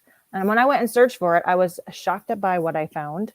I call it the fullness of love. So once you start understanding how that energy works and how your emotions are a vibration sent out across the world, I just really started paying attention to nature. And little children are like the best way. Because if you ever watch a toddler, they don't have the mental capacity to say, that doesn't make any sense. So to them, they're just little manifesting, creative little beings of pure love energy. And so when they just want something, don't think about the fact that, it's going to take this and this and this and this to make that happen. It doesn't matter how it happens. They don't get stuck in the how. As adults, somewhere we've got reprogrammed to think that everything has to be in this logical line of thinking. I have to have step 1 and step 2 and step 3 in order for this to work. And so we get in our own way. We literally block ourselves from having what we really want because we get caught up in the how is that going to happen. So when you watch little kids, and my best story is my nephew, we were at a graduation party. And we had already gone through the line and we're sitting down to eat. And he was like, Grandma, I want strawberries. And my sister was like, they didn't have any strawberries. We just went through the line. There wasn't any strawberries. He's like, no, I know there's going to be strawberries. I want strawberries. And so being the nice mom, the nice grandma she was, she's like, okay, well, I'm going to go look. And he's like, okay. And so away she goes. And here she comes back. Guess what she has? Strawberries. And he's like, see, I told you. It was no doubt in his mind. Doubt is a destroyer. We get caught up in the doubt of, I don't know how that's going to work. I don't know how that's going to happen. And so we block ourselves, and we block ourselves from having love. So for many years, I almost like picture myself in this box. I put myself in a box because if I thought if I could just stay in this box and people couldn't see me and they can't hear me, they can't judge me. But the thing is, they also can't love me when I'm in a box. So when you feel like you don't matter and you put yourself and you try to hide yourself because you think, if I just stay over here, then they can't hurt me. But all you're doing is you're keeping love away from you. So you're disconnected with the very thing that is you, and that is love. And love is everywhere, and it's in everything. It's an energy that flows through you. And the biggest thing is, in order to have or to give something, you have to have it first. You must first have it. And so because I didn't have love for myself, I couldn't get love from anyone else. It was completely impossible. Think about it this way. If somebody asks you for $100, but you don't have $100, you can't give it to them. So if somebody is wanting you to give them love, but you don't have love of yourself, then you can't give it. And so there's what I call a love bucket. Noble likes the story of the love bucket. So for years, I just carried this love bucket, but it was so empty. It was empty. I almost picture it like busted and dirty and dusty and just dried out. And because I'm just dragging it around, expecting everyone else to put love in here, I really thought love came from outside of myself. Somebody had to give it to me. But because I wasn't worthy, I didn't think I was worthy to receive it. This was just an empty bucket. Until I realized that love is everywhere and that you are love, that you have the capability to put love in your own bucket. You don't have to get it from someone else. And so you can tap into the fullness of all love because everything came from love. All of creation comes from love. Love isn't everything. It's an energy. You can tap into it and fill that bucket. And when you learn to tap into that, into God, into the fullness of all that he is, your bucket becomes so full that you're overflowing. And then you just give from the overflow. And then you have tons to give. And that's the tricky thing too, because you must first have in order to give, but yet you need to give in order to receive. Because remember, everything you send out ripples, but it comes back bigger. And sometimes we hold ourselves back because we think, well, I only have just this little amount of love. So, but when you give that little, way more comes back. It's this interesting design of the universe. So part of that is the law of attraction, the manifesting. And the thing that it was really hard for me to struggle when I was learning manifesting, because I've always had God in my life. I don't remember ever not having him, even little, as far back as I can remember, he was always in my life. I just didn't know him in the way that I know him now. I knew of him. I could read about him. I could kind of study him, but it was like he was outside of me. I didn't really know him. I didn't have that intimate relationship with him until I started journaling like 13 years ago. I think it was now, maybe 14.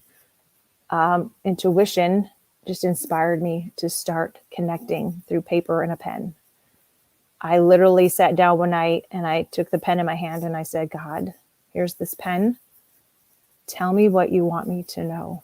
And that moment changed everything in my life.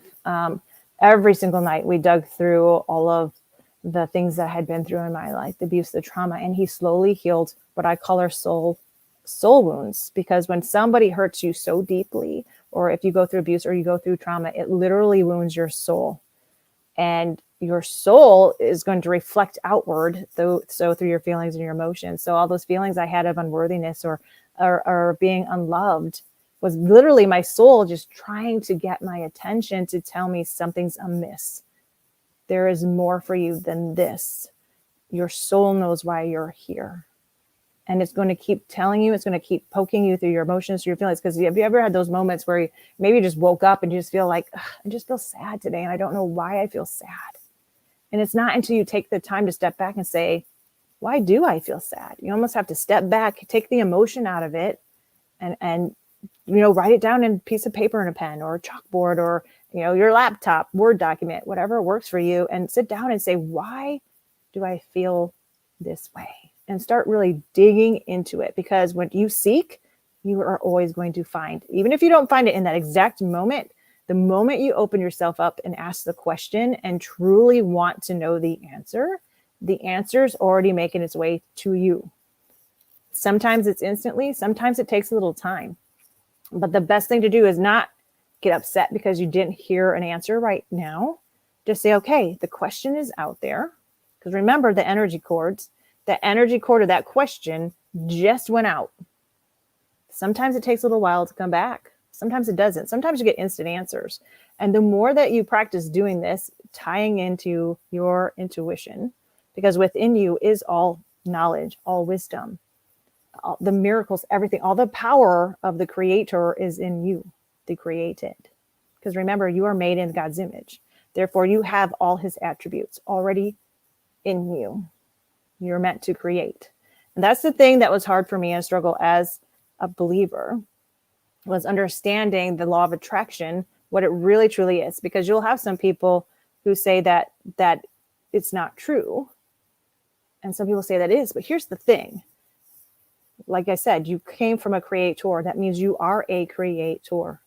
You are always creating your world. Your outer world is a reflection of what you have going inside. When you do the work inside, it is reflected in your outer world. Just like they'll even say, you know, when you clean like out your closet for really like, or you clean your house or you clean or you declutter, even your outside world then reflects your inner world. It's an interesting flow of energy. Everything is connected. So the thing about manifesting is realizing that you're always doing it. Whether you're consciously choosing to or not, you're always doing it. Same with love. You're always sending out love, or you're not. You're sending something out. You're always becoming something. Are you becoming more love or less love? We don't look at it that way. Sometimes we just get up and go about our day and we don't even sit down and pay attention to what we're doing or why we're choosing it. But once you start paying attention and you ask yourself and you really know what you want, you can ask yourself, like, is this choice that I'm about to make going to make me more, or is it going to make me less?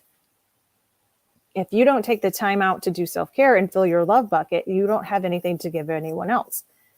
As a parent, I was always told that my children come first. And so for a long time when my daughter was younger, she got the least of me. I didn't understand that I was doing that because I always thought she was supposed to come first. But because I never filled my love bucket, she got the least of me because I was coming to her empty. We want to come forth to everything and everyone overflowing. Then no one's empty. If we're always overflowing in love, no one goes empty. So I started thinking about what it means to really find peace within you. So manifesting and finding the peace within you. There's three distinct pieces of manifesting, which I call creating on purpose, and peace. Because like I said, you're always manifesting. You might not be manifesting what you want. So for a long time in my life, I wasn't, because I had to take ownership of my actions first before I could really say, I did that to myself. Yes, I went through abuse and trauma, but I kept bringing that energy every day. I didn't realize it was brand new. So I just kept bringing that yesterday's energy today. And I kept bringing it into the next day. And I kept bringing it into the next day. And I was so miserable and so unhappy because I didn't realize that the abuse and trauma doesn't define who I am. It's just a piece of me that I can turn the page and I can leave that energy over here. And now today I'm brand new. Again, I can start again. Every morning we start again. Even if we feel like we did a bunch of things not quite the way we wanted to yesterday, that's yesterday. We look at it and go, ooh, don't do that again. That could have worked out. Let's tweak it a little. If we start looking at life as more of an adventure, but like it is, it's a beautiful journey. Everybody's life is just this beautiful journey that you're on. When you start to understand that, you're not afraid to take chances. You're not afraid to take a step. Fear just tells you that there's something really amazing coming up. That's how I look at it. Every time I get to a place of like, oof, that seems a little risky or scary, or even especially if I have people saying, oh, are you sure you want to do that? Because I don't know, that doesn't sound like a really good idea. Then I'm like, oh, I am onto something important. Because the only time fear steps up is when we're about to break through what I call a ceiling or a wall. We're about to grow in a mighty, mighty way when fear shows up. And when you start to look at life as an adventure or like even an experiment, like, okay, I'm going I'm going to try this choice and do this, and I'm going to go right and see what happens. And then if it doesn't work out, you can just kind of go, oh, okay, well, maybe right wasn't the right go. Maybe next time I'm going to go left. It's not a be all end all. We're constantly changing and growing and becoming more of something. We need to decide that we're becoming more of all of the good stuff that we want and less of the stuff that we don't want, because we get to choose every day. We're brand new every day, a new day. I'm going to make a new choice. I'm going to go right instead of left, or I'm going to go left instead of right, or I'm just going to go the completely other direction. I used to go north. Now I'm going to go south and around. And then, we can do anything we want. It's our life. It's our journey, and it's beautiful and it's wonderful and it's magical. You're a creator. You're creating every day. You're creating more love or less love. For me, I decided I wanted more love. And now I'm all about love, and that's all I focus on. And that's the beauty about when you are manifesting. If you're manifesting from love, start thinking about what that means. That means everything you're creating is ricocheting more love back to you. Because remember, everything you send out ripples back bigger. Think about that for a moment. It ripples back bigger. When you realize that, you start paying more attention to why you're choosing what you're choosing. Is it going to make me more than or less than? Okay, so back to the 3 distinct pieces to manifesting, creating on purpose, and actual inner peace. So the first thing is divine connection. Remember, we are all connected in a divine spiritually way. Whether you think of it as God or universe, higher source, a bigger power, whatever it is, it's a divine connection. And within that divine connection brings you knowledge, brings you wisdom, brings you manifesting power, brings you the ability to be inspired and to create amazing things. When you get into alignment with that divine connection, all bets are off. You can come up with the most amazing things. I wrote a book completely from that divine connection. I didn't even know I was going to write it, but that's all within you. Once you realize that you can connect to that divine, knowing that power, that wisdom, that is that same thing that creates miracles in the day, you are a piece of that. Look out into the biggest way that I really want to explain this is I'm mostly because I'm just fascinated with the night sky. I've always just loved to sit outside and just stare at the stars because it's so big and it's so vast. You are created from that same fabric that created all the stars and the moon and the sky and the clouds. Like, you are the same thing. So that first piece is knowing God, knowing the divine, understanding that which is in you. It's not outside of you. Same with love. He is love. It's in you. You are love. And like I said, I always knew of God, but it wasn't until I really got to know him on this intimate, beautiful way. Because once you get to know him, you get to know you. Because no one knows you better than the one who created you. You can look at it this way, like when your 5-year-old makes this beautiful artwork and you're really not quite sure what it is, but you love them so much. You're like, oh, that's so pretty. What is it? They know what it is because they created it. So who else could know you better than the one who created you with this most amazing, beautiful love? There is nothing when he looks at you, all he sees is beauty and wonder. You bring him joy just by being. You don't have to do anything but be you. That's it. Just be you. It's the magic of you. But somewhere along the lines, most of us heard something or were told something that disconnected us from the truth of who you are. So for me, I felt unworthy and ugly and worthless and unwanted and unlovable. That became my truth, because what you focus on becomes your focus. I was so focused on all the things that I didn't think I had. I became all the things I didn't think I have. It's creating. I was creating, but it wasn't what I really wanted because I didn't realize that I was creating it. So even though something may have happened to you, may have had abuse and trauma, you can rewrite the story because you're a creator. You are brand new every day, every single day. So once you get to understand that divine connection, then you get to really dive in and know yourself. That is this It's the second piece, is really getting to know you, understanding the love that is you, the beauty that is you, the magic that is you, the creator that is you. And I've had clients that are like, I'm not a creator, but you are. It just might not be in the way that you think it is. You could be a writer. You could be a painter. You could be a runner. Running is creating strength through running. We think that creating has to be this outward thing. Sometimes what you're creating is inspiration. It's something that you can't see, but you can feel. It's still something you're creating.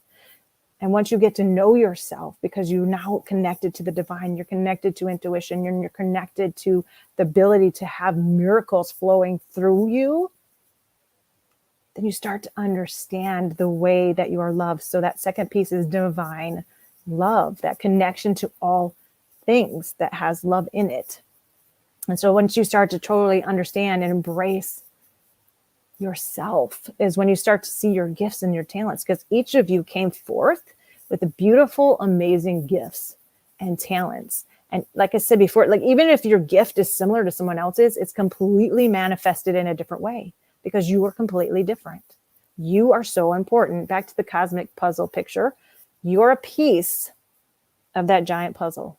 And when you're not in place, when you're not plugged into loving yourself the way that you are, it affects the rest of that puzzle. So everything you do and say and think and feels and believe matters to the whole.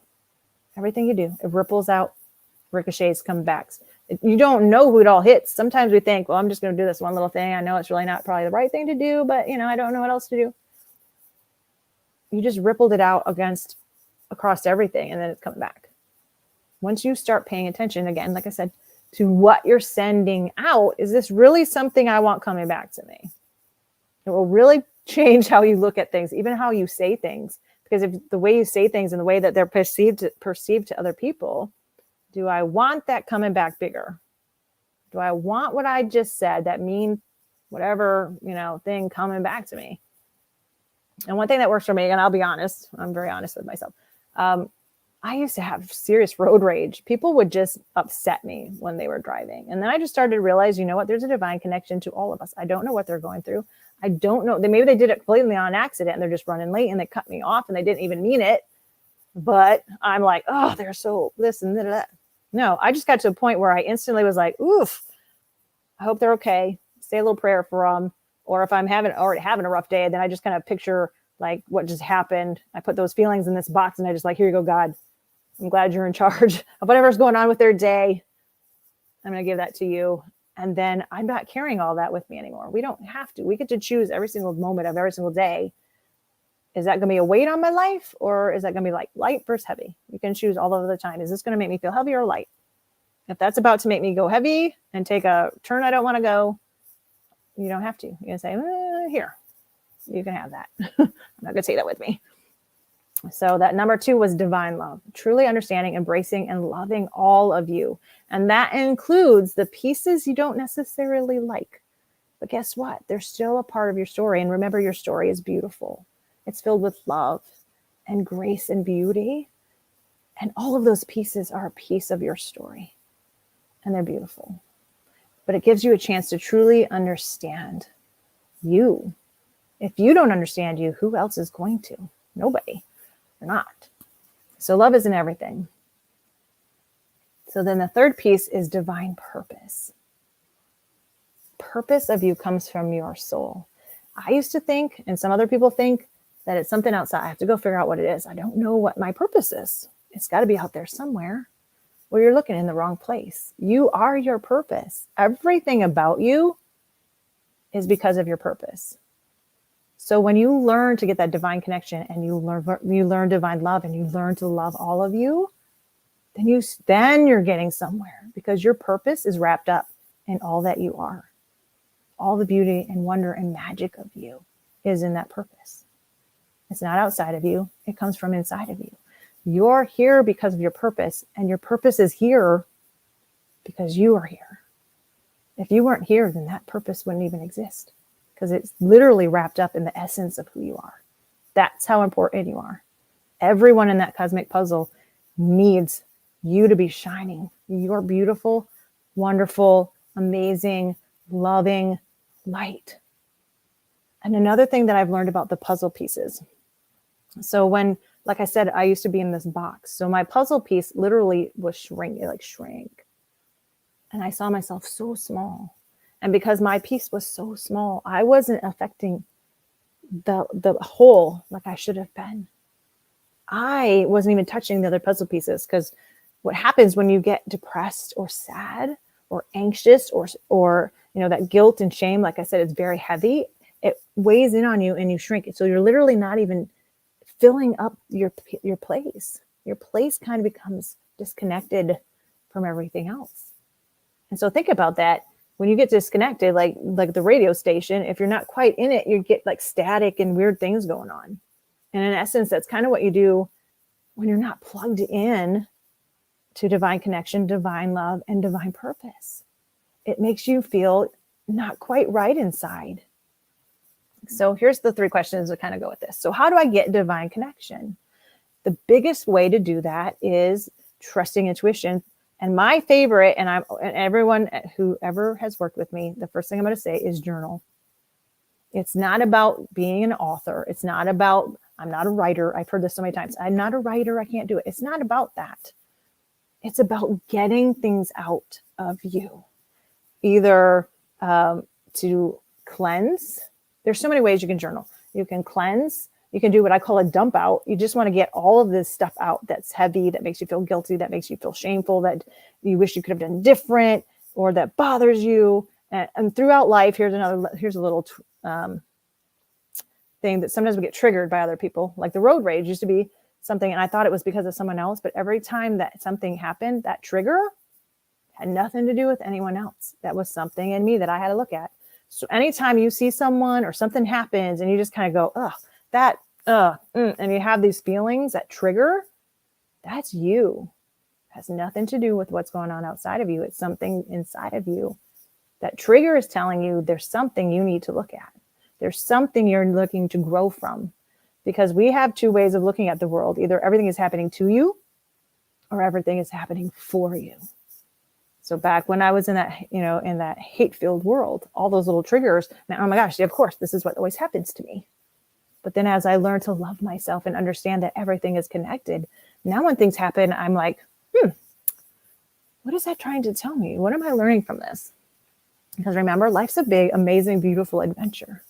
And when I see it that way, and then when these things happen, I'm like, well, that was interesting. I wonder what that means. And I can either just laugh it off. Sometimes it is. Sometimes it's just like, well, that was really awkward, or that was really weird that happened. And I can laugh it off and just be like, okay, let's not do that again. Or sometimes you can sit down and be like, okay, let's look into this. Why do I feel like this? Why does that irritate me every single time so-and-so walks into the room? Because it's really easy for us to say, well, it's that person. There's something with that person. No, because they don't even realize you're triggered. It has nothing to do with them. Something you need to look at. Okay, so journal. Again, you can do a manifesting journal. You can do a gratitude journal. You can just journal about your day. And the best thing about journaling about your day is it leaves a trail. Love always leaves a trail. You can look back into your past and look at, what is happening? Because some people will ask me, like, how in the world did you go from hate to education, and I have manufacturing, and now a coach? And it seems like there's a disconnect. But if you really sit down and pay attention to the trail of love that I was literally following, because we are love, it's an energetic cord of love, you start to see why. It was because I worked with kids that were locked up, and they taught me patience and how to respond when there's so much negativity coming from someone else, but to respond in a loving way. Everything that I went through got me to this right now, here, talking to all of you. It wasn't just by accident. It was a beautifully orchestrated trail of love that got me here right now. Which also means that you're here for a reason right now. Right now, there's a reason. So how do you get to divine love? Well, you already have it. the thing is, like I said, you were born in love, but somewhere along the way you get disconnected. And the best way I see it, looking at it as, it's like you have to reacclimate now to love, because you got so used to what it feels like being outside of it. You have to get used to it again, of being within it again. It's like when you were out in the really cold weather and you come inside, and if you try to put warm water on your skin, it literally hurts. It's kind of like that. You can't just dive right back in. It's like a step by step, or even like you say, a little twist of the channel, because we're talking about vibration, that frequency, just a little tick every little time. And you get a little brighter, and you get a little brighter, and you get a little brighter. You get a little more connected, a little more aligned, step by step, through self-care, through making sure that love bucket is overflowing, to start understanding that everything that you've been through, whether it's been painful or glorious, is still a beautiful piece of who you are now. It made you who you are. I always remind them that it's the biggest messes of your life that have the most important message. A lot of the things that I went through, I could look back at my life and say, why did I have to go through all that pain and agony? But I have learned it's because that I've been there, that I've been in the deepest of the dark, that I can walk right in there again to wherever my client is and help guide them right out. It doesn't affect me anymore. If I wouldn't have gone through that darkness, I couldn't go back in there with you. And that was the craziest thing that I learned, because I never considered wanting to go back there. It wasn't until God, and like I talk about, I've been journaling with God for so long, that he's just such a part of my life that when he tells me to go do something, I don't even question it anymore. Like my second book, he's like, you're going to write this. I'm like, okay, what are we doing? It's that journey, that is that understanding that it's just an adventure. He's like, we're writing something. Okay, we're writing something. It's that trust, that connection, knowing that you're here and it's important. What you're about to do is important. Everything you do is so important. And then part of getting to that divine love is you have to do the work. You can't sit here and just feel sorry for yourself all day. You know, if you just knew all the stuff that I went through, I do. I literally do. But you don't have to stay in that energy. You choose. You're the only one who can choose to get out of the darkest of the dark and head towards the light. No one can pull you out. No matter how hard I want to try to pull you out, and I do. I really do.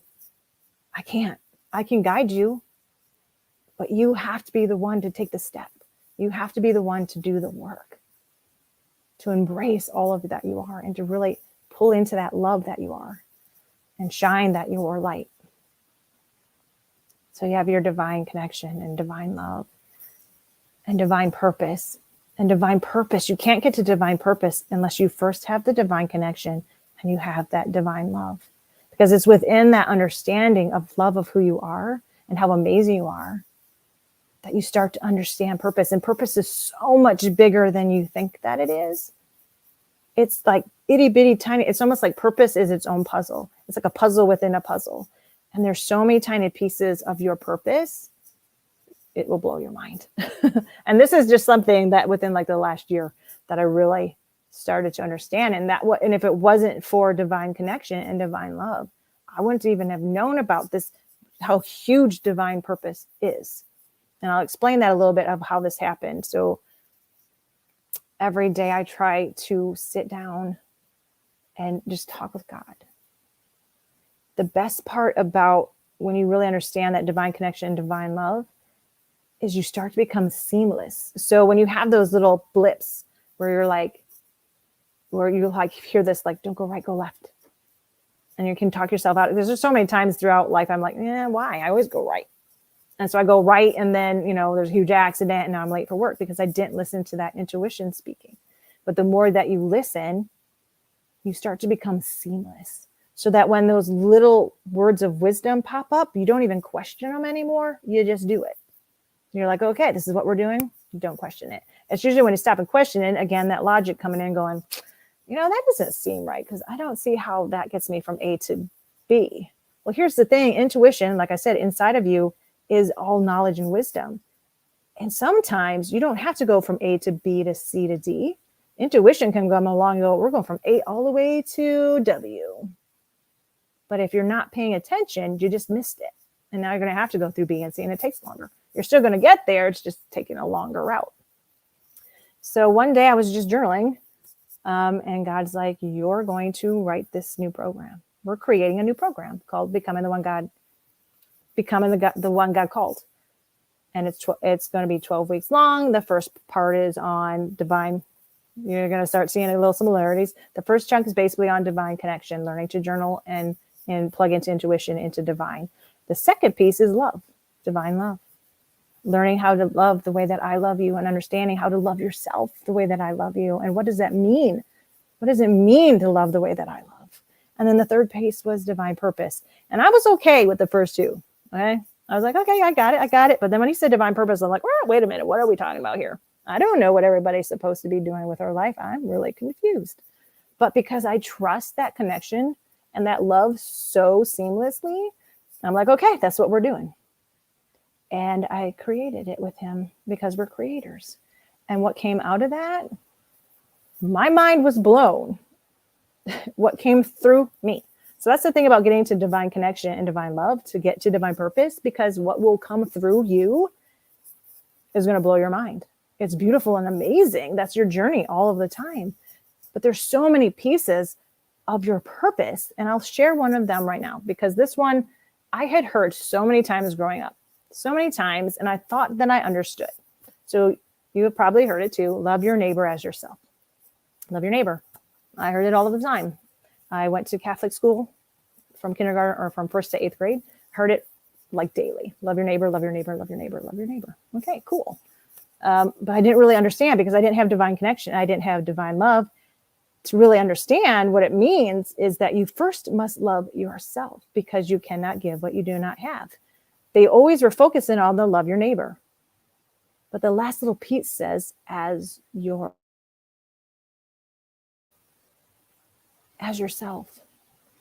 You must first love yourself. Your love bucket has to be overflowing in order for you to love your neighbor in the way that they deserve to be loved. Mind blown. That is part of your purpose. That is one of your purpose. Sometimes we think our purpose is this giant, huge thing. In an aspect, if you really think about it, this is. You need to love yourself so much that you can love all of your neighbors the way they deserve to be loved. And I'm not talking about just my little human's ability just to love you, because that's little, because my bucket's little. It's not until you get into that divine connection, that divine love, that's just spilling through you. It just spills like glitter. Everywhere you go, you just leave glitter. Like people will come behind you, you don't even know, and they're going to walk through where you walked and go, wow, it feels really good right here. I don't know what's happening. So think about those people. There's those people that you know in your life, they walk in a room and it's like the room lights up and everybody's like, oh, they're here. And they all go running and everybody wants to talk to this person because they're just filled with this love energy. It's like, you don't even know, but everybody wants to be near them. That person is in divine love. And because you want that. Everybody was created to want that love, to want that connection. And I also tell other people too, like that fear of missing out. If you feel like you're missing out on stuff, then you're not in divine purpose. You're not even in divine connection. Because when you're living your soul's purpose, that is the greatest peace that you will ever have. Because you're so fully, seamlessly aligned with the whole puzzle that you're just like so content. Nothing will knock you out of that place of peace, except for when you step out of that path. But luckily, like I said, every day is a brand new day. You're a brand new you. Every day you can say, ooh, I went a little off path yesterday. Let's swing it back over here. Let's not do that again. Again, we don't have to go down what I call the rabbit hole of guilt and shame every single time we think we made a mistake. Because I truly don't believe there are mistakes. It's just a stepping. It's a learning place. Either we learned it or we didn't. If we don't learn it, guess what? We're going to come back around to that same moment, very similar, until we learn, until we stop and go, whoa, what was I supposed to take from that? What am I learning from this? What is my step? Because I feel like every time that you learn from that lesson, you just broke through a ceiling and your basement went up with you. You just went, whoop. And now that wave comes, that same lesson comes, it's just going to right by you because you already learned the lesson. But again, it's up to you to do the work. to understand that your choices every single day ripple out, go out, get bigger, come back. So take a look around you right now. Think about it. Are you in the job that you want to have? Do you have, maybe you're waiting for your soulmate and you don't think he's ever going to come? Which I'm going to tell you right now, if you're thinking he's never going to come, guess what? He's never going to come, because that's what you're believing. Remember, what you think about becomes your focus. What you focus on is what you're going to see. So right now, I'm telling you, if that's what you're believing, you need to fix that belief right now and say, oh, he's on his way. He is working on getting to me right now. He is so close to me any second now. And again, going back to the whole love energy, when you really get into the divine connection and divine love, you're going to start to feel your other person, even if you have never met them before. As you rise up to that level, think about it, because what you send out comes back to you. If you want that type of person in your life that makes you feel beautiful, that makes you feel loved, that gives you honor and grace and lifts you up and makes you better, you must first be that. Because otherwise, you're not sending out what you actually want returning to you. Again, that's why it's becoming the one called you. You must first be that which you want. So if you want this amazing other half to show up, you must first be that amazing other half that they actually want to come be with. We forget about that piece, because I did that for years. I'm like, I'm this unworthy, lonely, sad, angry person, but this somehow I'm magically going to create this person that's way up here when I'm way down here. No, he can't even feel you. You must first come up here. And then he's going to be all of a sudden, he or she's going to be like, oh, I feel my person. I can feel my person. Because you're connected through the same love connection. But you first must be that which you want to have. You must first be that which you want to have. You're always becoming something. Start paying attention to what you're doing every single day. Is this choice I'm about to make going to get me closer to where I want to be, or maybe even closer to the person I want to be, or not? You're either getting closer or further away. You're either becoming more than or less than. There is no, well, I'm just not going to make a choice today. Well, that is a choice. Not choosing is a choice. So now you just chose not to become more. You just became less. Unless, of course, intuition is like, take a day off, because you should be. Self-care is so important. You make sure that love bucket is full to overflowing, because when you're overflowing, your person's on their way, because that love is going to go out and it's going to run right over them and pull them back to you. Because remember, everything you want and feel, what you cast out then comes out, and you're pulling it to you. You're the beacon.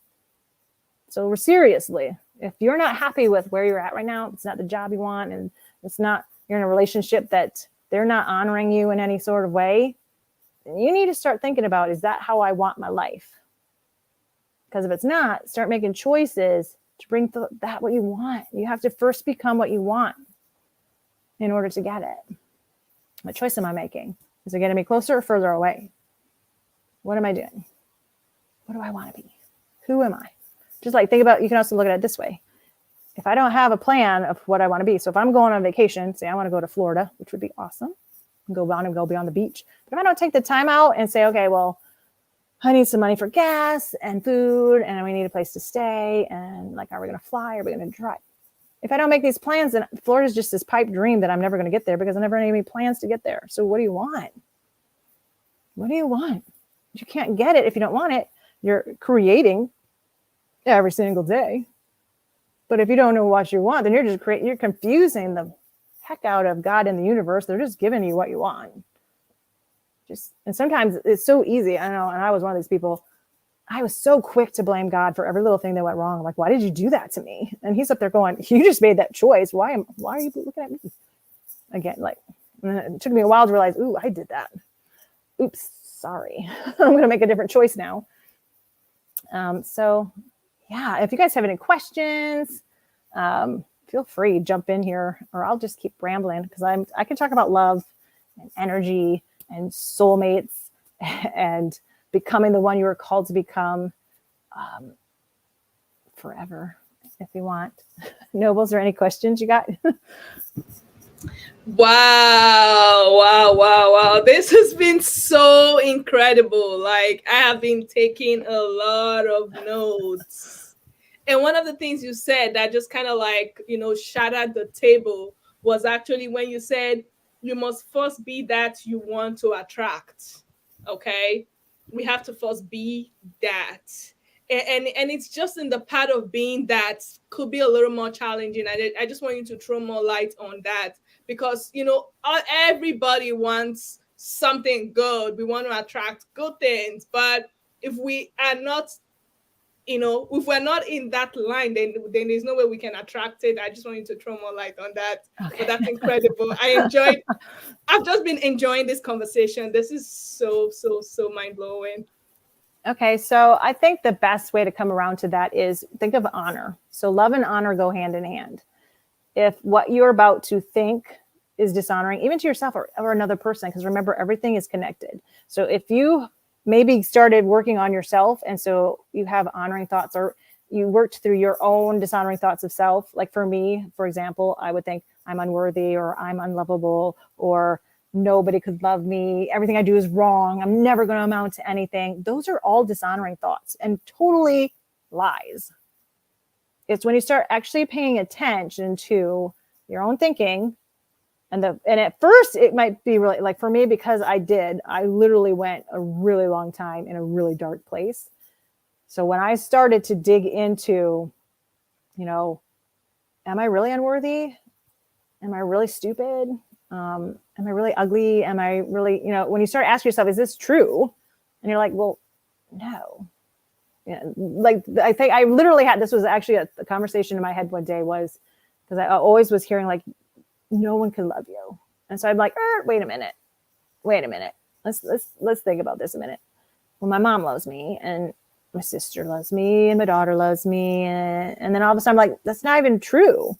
And yet I was believing it for so long. So I allowed the words of my abuser to become my truth. And so I kept the abuse going long after he'd passed away. And it wasn't until I started going, okay, wait a minute, is that even true? So when I learned to understand that our emotions and our feelings are literally just guides, they're not our master. They're not here to just be like, I'm supposed to go down this dark hole all of the time. I realized that when I had these little blips of, I don't feel great today, I just feel mad.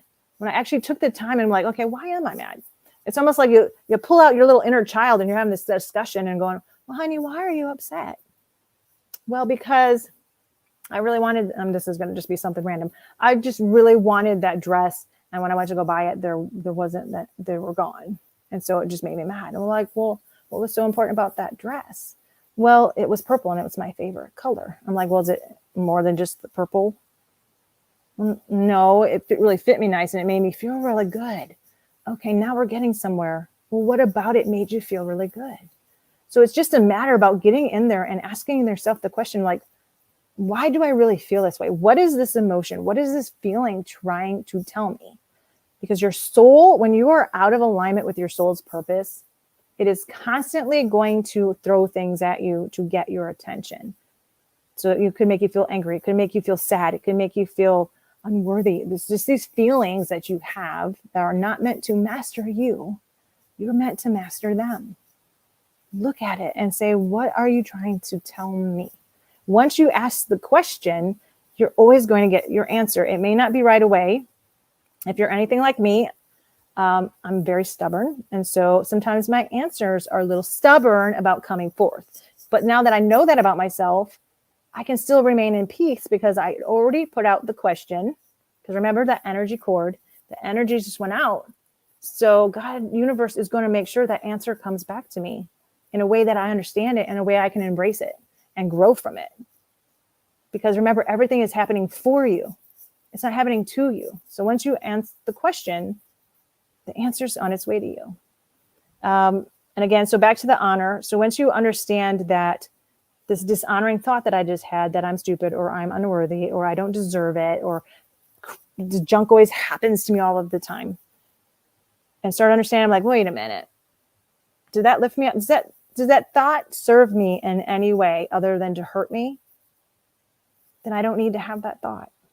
And there's lots of little tricks you can do. You can imagine, sometimes I'll imagine a ball, like one of my clients, this worked really well with her. We just imagine this ball that you could open up and we'd put all those dishonoring thoughts in it and I'd close it back up and then she could throw it or kick it just picture her out of here. Or another one really liked thinking the whole black hole idea.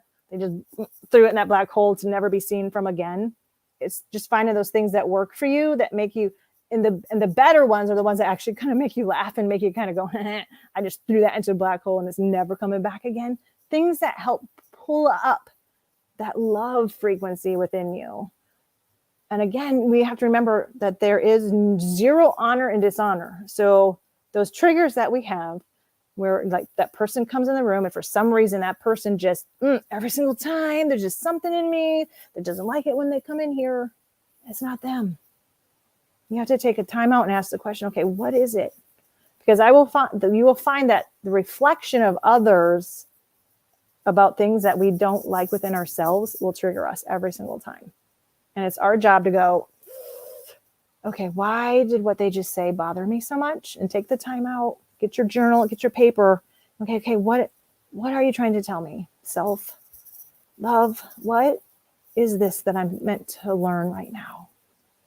But that was like my greatest thing, was once I put honor and love together, everything changed. Because when you know deep down in your soul what is nice and what is not nice to say to someone, including yourself. And another thing that helps, if you say something, you're like, well, that was kind of mean, but that's all right. No, pull out your mini self then again, your little inner child. And would you say that to them? No. Start talking to yourself the way you deserve to be talked to. And that's with honor and love. And so that comes forth through everything you do. And that includes that rabbit hole. We don't have to go down the rabbit hole of guilt and shame. We can choose to not to. We can say, okay, that was yesterday. Because remember, every day we're brand new. That was yesterday. Might not have been the best idea. Didn't work out the way I thought it would. But I'm going to honor myself. I tried something new. It didn't work. But guess what? Because you tried something new, you already took a step. You already changed. Sometimes all it takes is one tiny step to make amazing ripples happen. It's just when you stay stagnant in that same thing, they just keep getting back. You keep sending out the same thing, you just keep getting the same thing back. Sometimes just one step can unravel everything. And you're like, whew, everything just changed. And I just did that one thing. And then once you do that, you're like, that was interesting. Let's try this thing. So yeah, it's all about honor and love. When you just focus on those two things hand in hand, start there, you're going to start to see amazing things change within you. And remember, your outer world reflects your inner world. As your inner world starts shifting, your outer world. So I'm also going to say this. So sometimes when we're shifting inside, there's like a weird ripple outside. And then you're like, oh my gosh, that just happened. That's a bad thing. What did I just do? No. Think about the puzzle piece. And you have those puzzle pieces that look like it's supposed to go there and you're trying to shove it in there. So for years, you've had this puzzle piece shoved in the wrong spot. But now that you did a change inside and that piece moved, that means everything has to kind of like shift. So sometimes we just got to stand back and go, woo, look at that. Whoa, everything just went, woo. But then it resettles. And then you're like, wow, that just happened. So yeah. Any other questions? Whoa, that was really incredible. Like, oh my God. Like I don't know. I'm just taking this in. It is really, really so enriching. Like it is really kind of like, like, I don't know, it's fixing some things in my life and I'm just really taking it personally. And I just really want you to speak directly, okay, to anybody who is hating themselves right now.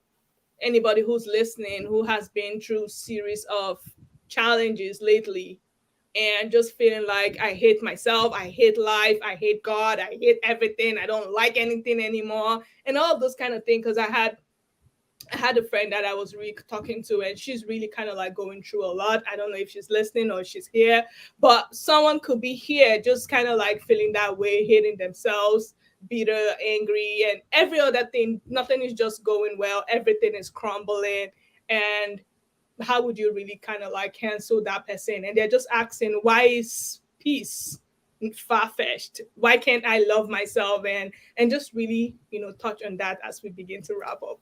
Okay, so I think my first thing is why? Why can't you love yourself? Start there. Start asking yourself why can't I love myself? And start going through, like, you start to list out, like, maybe I made this choice and then this happened. Okay, you did. So you made this choice and this happened, but the question is, what can you do now in this moment? Because remember, just sometimes just the smallest step can shift everything. And the second thing I'm going to say is that you matter. There is nothing wrong with you. You didn't do anything wrong. Sometimes we just get disconnected. We get out of alignment. But the most amazing thing is, and why I really like that song, every day you're brand new. Yes, yesterday might have been horrific, but every day is a new day. You don't have to stand in the shadow of yesterday.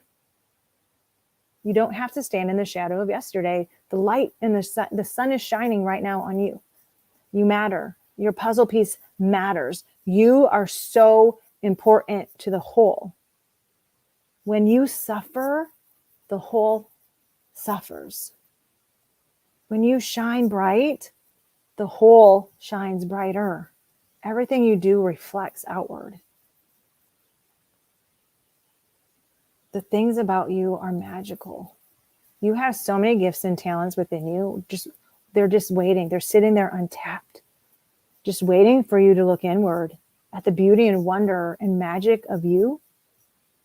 It's just sitting there waiting for you just to ask the question of, who am I supposed to be? You can even sit down with a pen and paper and go, what makes me so amazing? And just see what starts writing up. Allow yourself, just get into the space of love. If it helps, it depends on what you like. So maybe you like the water, or maybe you like nature, or maybe you like, just a quiet room. Just go to whatever place that is beautiful to you, and do some breathing. And just, there's a difference between head space and heart space. And when you're in head space, that's when the guilt and the shame and the how, and this is impossible, and all of that just comes in, and then you're in your head space.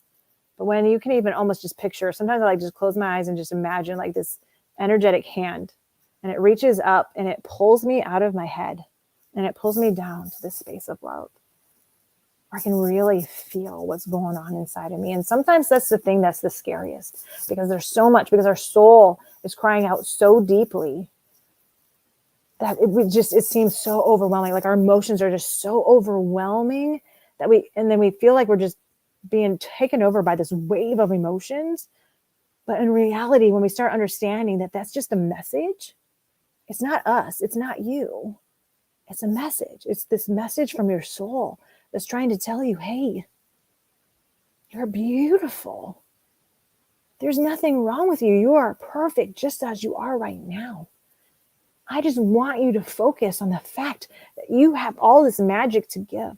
You have this mighty, amazing light within you that is wanting to shine. That's why all these emotions are just coming up within you, because you're like, all of this junk's in the way. And you're holding on to it. And we tend to do that. We hold on to it, and it makes us so small, because we feel like everything that we're going through is just this horrible piece of who we are. But the thing is, it's not even ours. Once we learn to like open ourselves up, we always want to, I'm not sure why we do that. We close ourselves off when what we really need to do is open up, even though it seems really scary at first. But when you allow yourself to open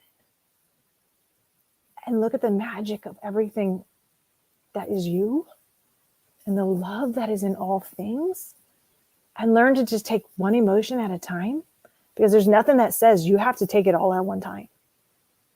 I know this to be truth, because I've been in that place. And it was a good year with my journal and my pen and my God. And we sat and we went through every night a different emotion that I had. And I cried probably a lot that year, but crying is cleansing. Somewhere in the world, people are told, oh, why are you crying for? Because it's a release. It's opening yourself up to let go of all those things that aren't you. It's like this reflex of when we feel overwhelmed, we kind of shut ourselves off. But then we're trapping all of that in. Well, what you want to do is let it all go. Because once you let all of that go, you're so much lighter, and it allows for stuff to get in. It's like when you have a full closet of stuff, you can't put more stuff in. So when you have a full soul of anger and sadness and pain, and you can't put all the good in. You have to get all that out. That's why I call it a dump out journal. Even if you start there, just start writing out all the stuff that makes you angry and it hurt you and it made you feel bad, and write it down and then shred it. You don't have to keep it. Remember, it's not yours. That was yesterday. Today's a whole new day. You're a brand new you. You have all of these gifts and magic and wonder to share with the world. And the world is waiting. The world needs you. You wouldn't be here. Like I said, you have a divine purpose, and it's interwoven in you. It's so important for you to embrace all of the good things of you. Let go of all of the stuff that's trying to hold you down. And remember that your feelings and emotions, it's a signal. Your soul is asking you to pay attention. And when you start to pay attention and start embracing the love and the honor that is yours, that is already in you, you can start to become free, because now you're not holding on to it anymore. It's not yours. It never was meant for you to hold. The love and the honor was meant for you to hold, because you're beautiful. Your journey's beautiful. And even if the beginning of your journey wasn't what you would have asked for, it's still a piece of you, and it's still beautiful. And you have an amazing message to share. You don't go through the yucky stuff unless you're meant for more, so much more. It's those of us who go through the worst of the worst that are meant for the best of the best, because we're the ones who know what it's like to come from the darkest of the dark and learn how to get out into the light. Because who better to show you the way than someone who's already been there, who's already come and conquered. You're meant to conquer. You're meant to conquer. Wow. Honestly, this is really interesting and exciting. And as we begin to wrap up, I just have one question. So someone is, how can I tap into love? I know love is a person, peace is a person. How can I really get deep into it, especially maybe someone who is not a person of faith, or somebody who is just kind of like a baby Christian, and I just really want you to walk the person through that path of, getting deep into love and, embracing it, taking it and running with it and all of those good stuff. So yeah. Okay. That's going to be my last question. Okay.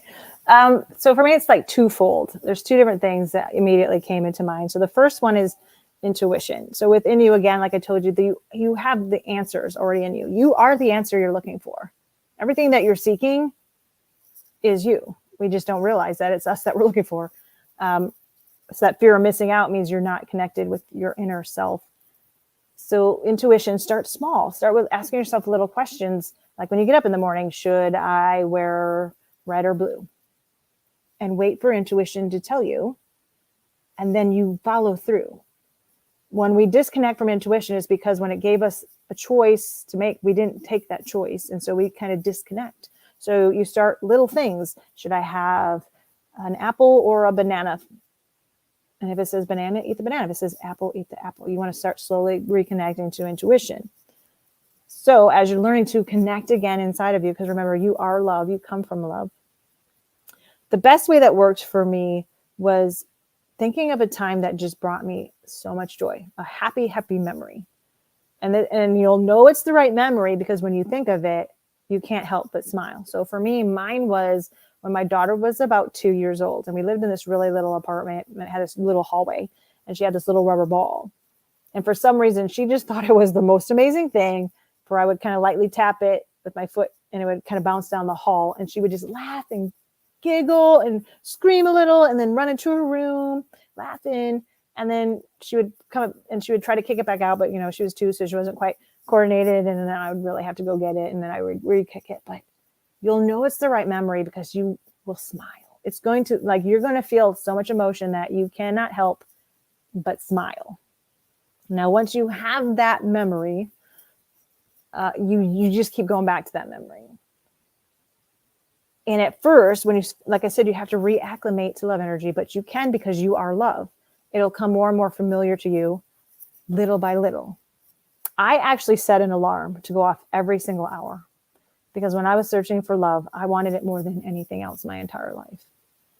I set an alarm to get myself from head space back to heart space, because that's where love is in your heart space, in your soul space.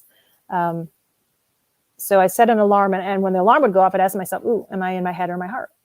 And of course, I'd always be in my heart because we get so used to being in our head. Unfortunately, that's what we get told to do in school. You need to sit still and you can't talk and you got to raise your hand, and it kind of like stifles your creativity. You got to re-plug back into who you already are. And so I would ask myself, and then I would go back to the memory. Or there's also breathing exercises you can do where I just close my eyes and I picture, well, just do it since I'm on here. I would just picture this beautiful meadow. Because like I said, I love nature. So it's this beautiful meadow, all of these beautiful wildflowers of yellow and orange and gold and purple. And there's this beautiful blue sky with big puffy white clouds. And it's all love energy. And I just imagine myself arms open wide. And everything that I do, like if I just move my arm, butterflies follow and dragonflies follow, and everything is just beautiful energy. And with every inhale, I inhale just pure love energy. And I start from my toes, and I just breathe in. Every time I breathe in love energy, it goes to my toes. And every time I exhale, I breathe out all the stuff that's not serving me, all the stuff that I don't need to hold on to.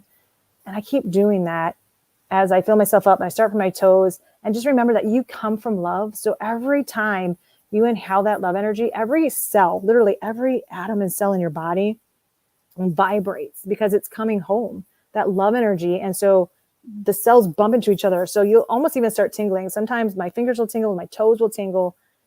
And you just keep inhaling and just picture just filling yourself all the way up to the top of your head until you are so full that it starts to create this bubble. And that's also what I call bubbling up. It's like a love protection. So when you go out about your day overflowing, you're already in this bubble of love. So you keep breathing in and out until you are so full that you literally have this protective love bubble about you. Although I will give you a warning, because this is kind of a funny little story. I was doing that every morning before I left the house. This is back when I was still teaching. And for like 2 weeks solid, every time I would drive to work, some animal or animals plural would run in front of my car. And I would tell the students about it, and they would laugh, and they thought it was funny because one day it was like 3 deer came bounding in front of my car. One day an owl almost hit my windshield. And I finally had to stop and ask myself, I'm like, what is happening? And I realized because I made my love bubble too big. It literally was, and like right now, my cat, who loves love energy, every time I get in love energy, there he is. Because they come from love too. Everything comes from love. I was literally attracting animals to my car. And so I had to make my love bubble to maintain with inside my car, and then it stopped. It was the weirdest thing. So we literally are attracting that which we are sending out. So remember that. So use that visualization tool and the memory and an alarm clock if you need to. No shame. I did it for a while. Every hour, check myself. Where am I at?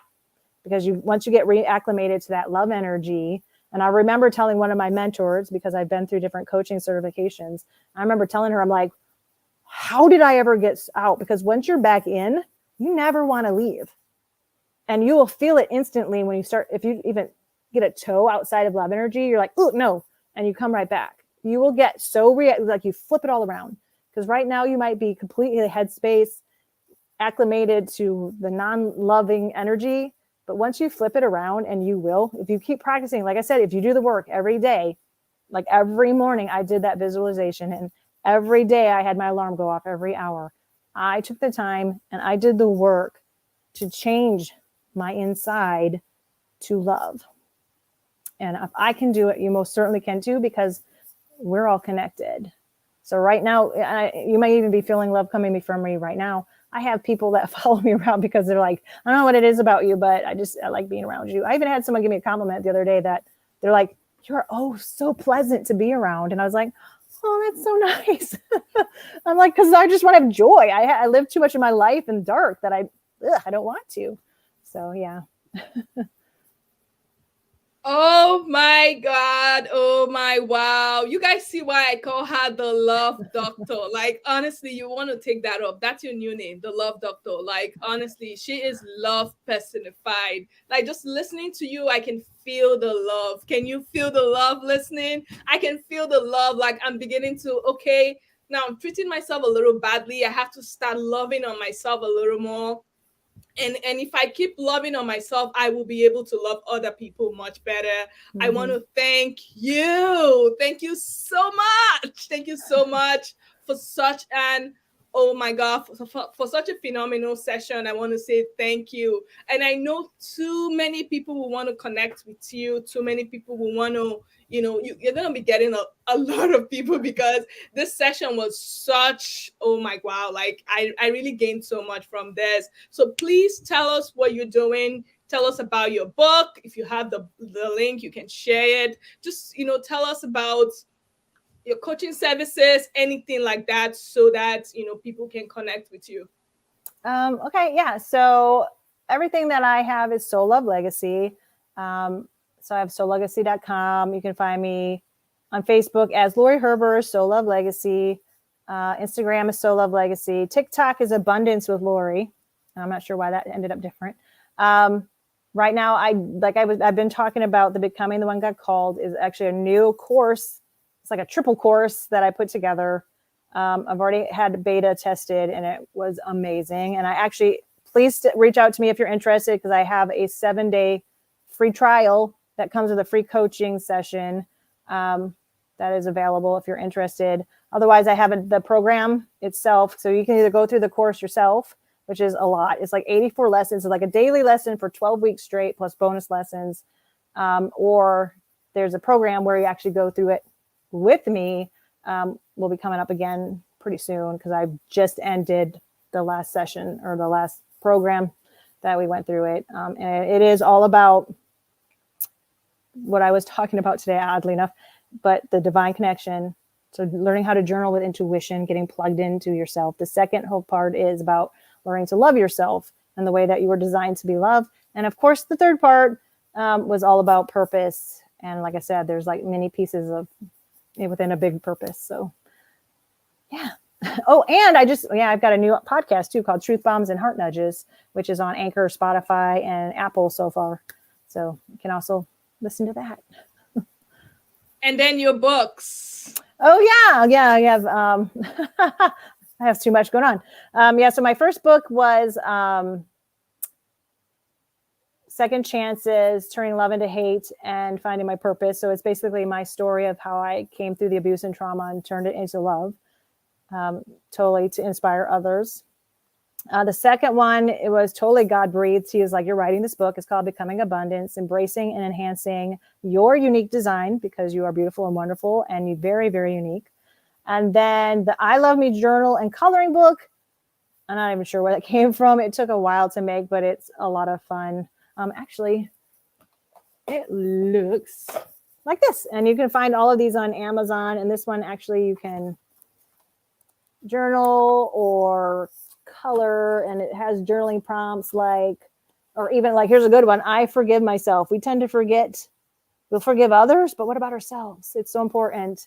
It opens up a whole new ballgame when we learn to forgive ourselves. This one I actually colored already. I am enough. You are enough. And this just came because I like to color and draw. And then my sister's like, that sounds cool. And so I'm like, okay, well, I'll share it with other people. I actually just made it for my daughter and I, but now you can get it on Amazon. Wow. I want to say thank you so much. Thank you so much. Honestly, thank you so much. Thank you for sharing your wisdom. Thank you for giving us love. The world needs to hear this, because, one of the challenges we have in this world is love. We don't love ourselves enough, and so we don't love others enough. And if we begin to do all of these things you've said, all of this love you've shared, if we begin to fill up our love buckets, oh my, wow. The world will change. The world will become, much better. And I just want to say thank you so much. But you're going to leave us with a final word before we let you go. What would that be? Oh my gosh, there's so many. The one that popped into my head was don't allow other people's words to become your truth. You decide who you are.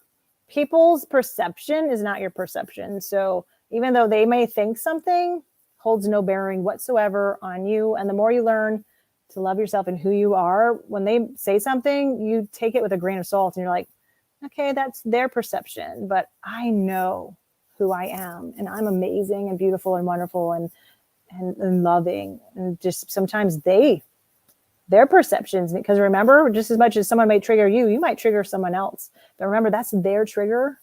That's not your trigger. That's something they need to work on. And you just keep shining your beautiful, wonderful light.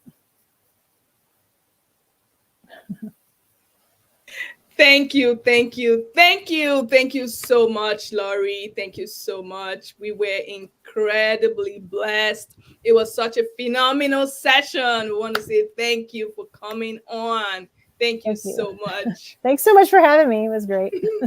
Thank you. Thank you.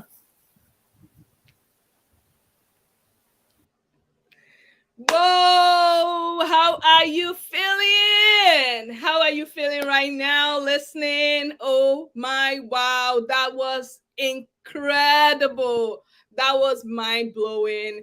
I have been taking a lot of notes and I'm really going to do better. Honestly, I hope you're not going to keep this to yourself and not do anything with it. I hope you're going to take it, run with it, because one of the things Laurie taught me is the fact that love is already yours. Love is already mine. And she always says, run with it, embrace it, take it. Okay. So take it, run with it, and, put it into good use. Okay. So our last speaker for the day is already here. And I'm super, super, super excited. And before I bring him on, we will be going on a 2 minutes break. We'll be going on a 2 minute break, and then after that I will be bringing him on. So I just really want you guys to please move around, take some water, do whatever, just kind of like, try and take this 2 minutes to kind of like process all you've learned, especially the love aspect. We have to do it much better. Okay. And please do well to connect with Laurie, do well to connect with her. That was such an incredible session. So we're going to be having a 2 minutes break. And then after that, we will come on. Okay. Don't go anywhere. Just stay there. 2 minutes.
Yes, yes, yes. We are back. Oh my wow. So we will be doing a 30 seconds. We're just going to do a 1 minute countdown. And then I will be bringing on my guest. So please stay tuned. He's coming on shortly. Stay tuned. Beautifully broken. I'm unstoppable, I'm lovable, I'm unshakable, I'm so beautiful. I attract good things, great people. I am worthy to be loved. I'm unstoppable, I am lovable, unshakable, I'm so beautiful. I attract good things, great people. I am worthy. You're beautifully broken me. Yeah, da, da, da, da, beautifully broken me. Yeah, you're beautifully broken me. Yeah, da da da da, beautifully broken me. Yeah, yeah. I'm a queen, I am royalty. My scars don't define me. I'll never stop, I'll keep moving on, moving to the top. Yeah, I'm on a journey. I cannot be. Yes, yes, yes. I want to welcome you back. Welcome back, welcome back, welcome back. Like I said, this music was composed by Tunjizi. I will be putting his link. I'll be putting his link. You need to connect with him. He did this brand song for me. Like it was incredible. I love it.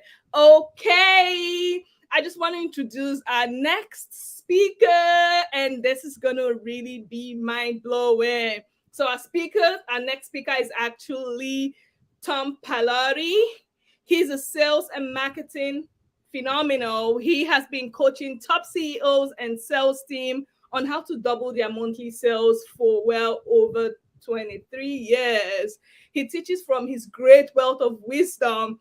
Honestly, like he's got some lowest rock bottom moments where he lost everything, and then he got to the point where he became a sales pro. He teaches people on how to master the act and how to he teaches people on how to master the act of deal and help them develop their most powerful gifts and talent. His enthusiasm, ideas, and deliberate actionable strategy makes him a highly sought after authority worldwide. He is, oh my wow, guys, he is so incredible. And I want you guys to please join me. Welcome, Tom Pilotti. Hey, Welcome. Noble, how are you? Good to see you again. How are you doing today? Good, good, good. Make sure you put that link to that soundtrack because the first thing I was going to tell you was, man, that sounded awesome, dude. Put that link up. That music needs to get out today. Absolutely, absolutely. I will definitely put it on. That was incredible. Thank you so much for coming on. Real, Thank you bet. you. So, where would you like to start today, Noble? Where can we fill in the gap for your listeners, and how can we make a difference, me and you, today? So, today you're talking about breaking the silence. Correct. So, we are going to be filling the gap. There's a lot of people who have great things, great stories, a lot of things. Haven't listened to I think with 4 speakers in this session. How do I begin this journey of coming out and being my authentic self? How do I really bring myself out? How do I really start speaking up? Maybe possibly they've gone through so much that had brought them into confinement, and then they Right. feel like I have this shame inside of me. I have this limiting self-talk and all of those things. So that's really what I just feel like you can Sure. just kind of talk about today. Absolutely. And that's where we will jump off. Well, first and foremost, I really appreciate you having me on the show again. So it's an Thank you. honor to be here. So let's back up to what you just said. For those of us who have done some really stupid crap in our lives, for some of us who have humiliated their families, who have, made spectacles of themselves with whatever actions it happened to be. Mine was using drugs and being in a very, very, I don't know, popular medium, like being in the media and being in advertising. my public meltdowns were very, very, very public. So what I have found in going along and becoming, you know, getting away from the label of being a drug addict, a failure, being homeless, being whatever you want to call it, is the fact that at this point in my life, and this happened a number of years ago, but it still carries the stigma, okay? But the reality is I don't allow it to define me. If you have a problem with something I did a long time ago, dude, that's on you, okay? And I, at this point in life, whether it's because God continues to speak and work through me, but I call people out on it because there's no reason. The only, I had this conversation with a potential business client not too long ago and said that, listen, you can, if you have issues with me, that's great. But, the only person fit to judge me is God. And every one of us has stuff that we've done that we're not proud of.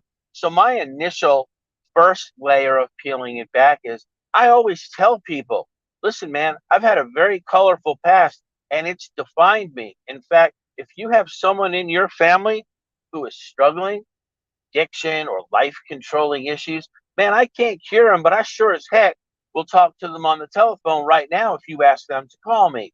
Because at the end of the day, God uses and puts people like us, including your previous speaker, Laurie, through it in order to help the next person out of the gutter. So that's kind of where I kind of feel that I am, is that I never get it perfect every day. I fail every day, but I get up and I try again. But man, there are some times where we all feel like just being done, dude. I'm tired of getting up, tired of fighting. I don't do this crap no more. But yet it again, we're getting stretched and pushed. But that's where metal is purified. The Bible, it talks about the purification process into where the gold is burned in the crucible until the garbage floats to the top. Man, ain't nobody like being in the fire. I don't like being in the fire. And most people don't want to be there. But by the time it's all said and done, you already been there. Now God's cleaned you up. What are you going to do with it? Are you going to continue to walk around under that cloud of shame and be whatever somebody labeled you at or as? Or are you going to take some initiation or initiative and be able to go out and talk to somebody and make yourself available to talk to somebody that has no idea that they know what they've been going through or what are they going through?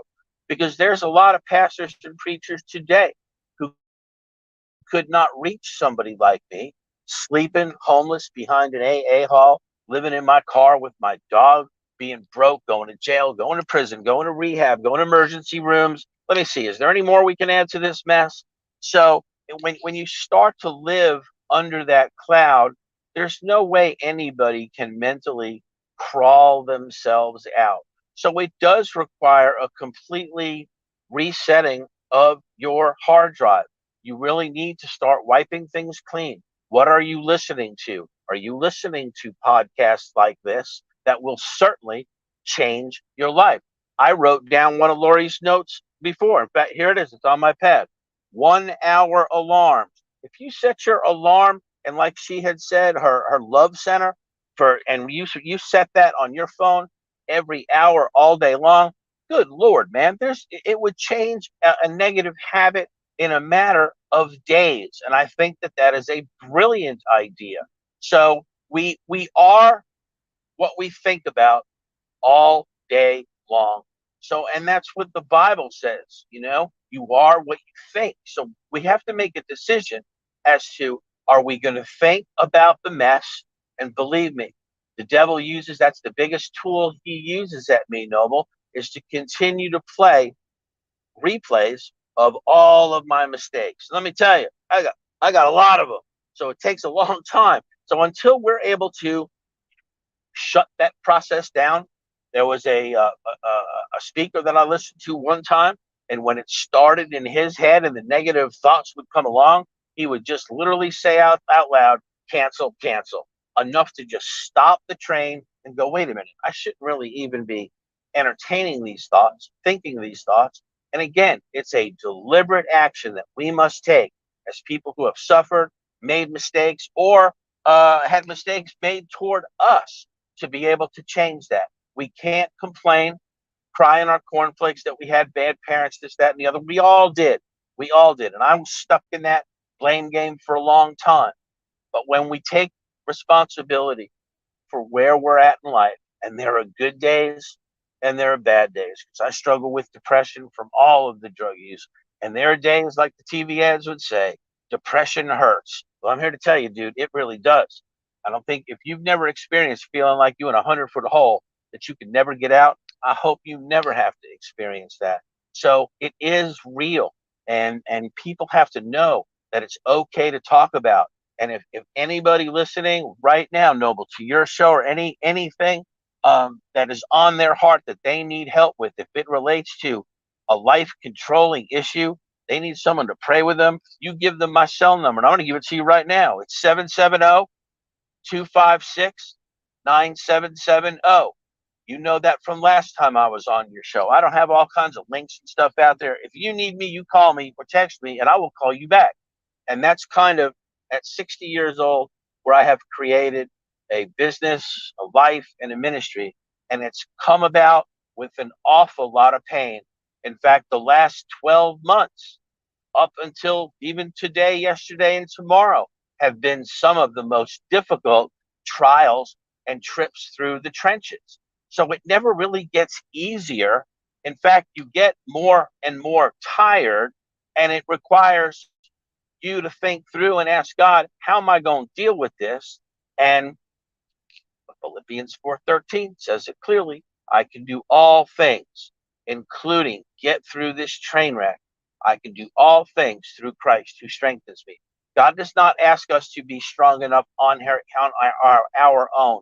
He tells us to rely on his strength, not ours. Use his wisdom, not ours. Use his faith, not ours. And when we start to think about that, it really does start to make sense. But the reality is we can't be dialed into God's thinking, his words, his ideas, and like even Miss Laurie was talking about, intuition, unless we are reading God's word, talking to God, praying to God, and opening up that channel of communication.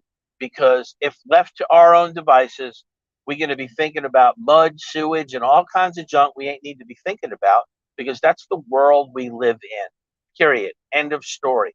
If you want to make a change, if you want to take what broke you and help the next person out, you need to make a deliberate effort to start climbing out. And if you, I'm a big proponent, and I keep saying this to my daughter about moving to Florida down here with us, is that I'm the kind of guy that's going to tell you to jump off the cliff and build your wings on the way down. Because if you are walking with God and hearing God, those kind of jumps are not going to be life or death. They are certainly going to be faith stretchers, and you are going to learn about yourself more at any given time, except during those trials. When I was in jail, when I was in prison, when I was sitting in a room for 24 hours a day, you become very tight. You become very close to God, and you can hear him clearly.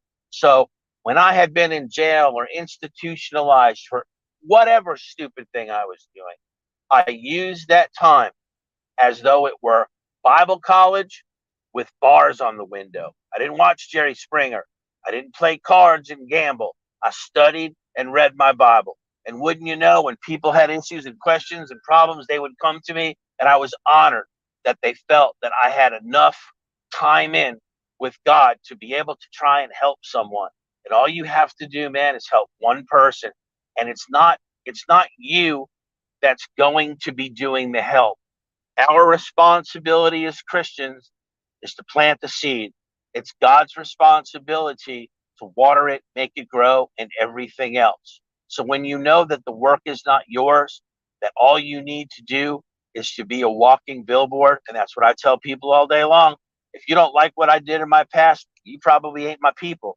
But if you want to know how someone that was almost dead, laying on the jail floor, didn't want to live anymore, wanted to kill himself, came back and now is getting healthy and getting dialed in to being in step with God, There's no other way to put it. That I am living proof that God is real. There's no other way I would be talking on your show, talking to your guests, and making myself available to talk to people. Now, don't get me wrong.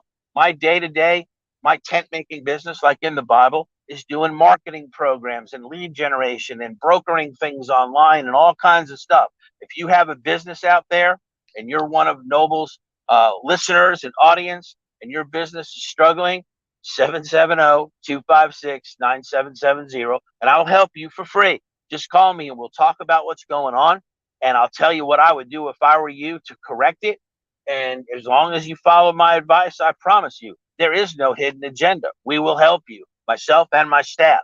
So I would say for now, Noble, let's go to the next topic. I think that should have pretty well encapsulated, I believe, what you wanted to hear.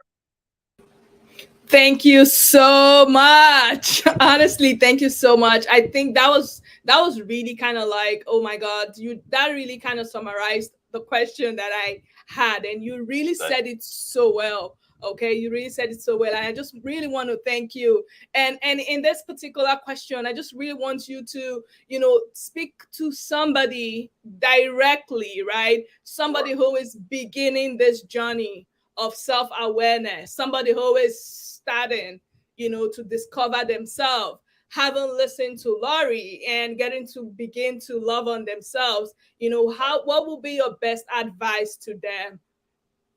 Sure. And I would say that, there's old self-improvement and personal development theology that says act as if. Okay.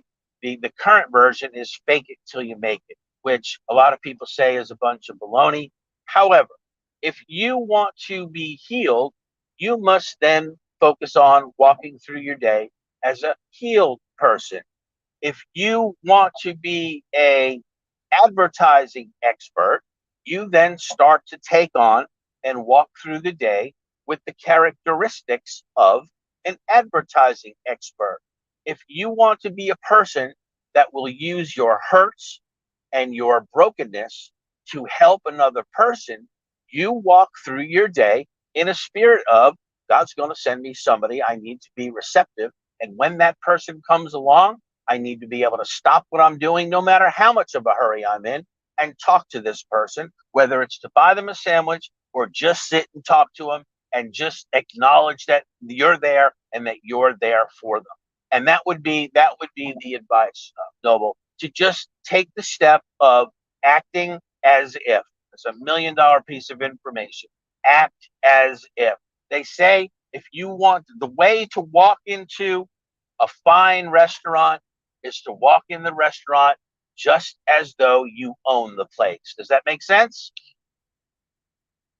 Yes, it actually does. It does. And I want to thank you so much for that. Thank you so much. I don't know if welcome. Anybody listening has any question. I don't know if there's anybody's, any question. And I just want us to talk about shame for a little bit. Haven't gone through all of the things that you went through, Right. There could be this shame that would keep somebody in confinement where you feel like I can't speak up. I have this guilt, I have this shame. It's just going to keep me down there.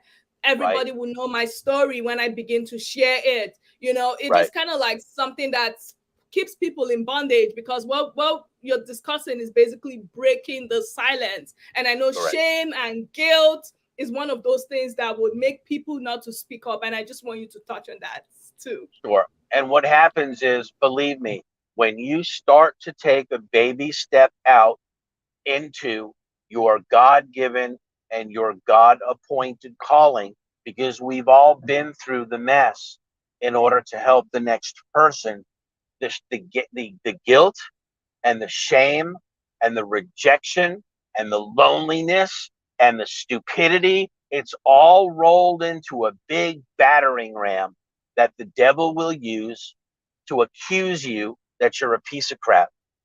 And if we listen to it long enough, well, it's kind of true, because we did do that stuff. But the reality is, Christ died on the cross for us. We are forgiven. of those sins.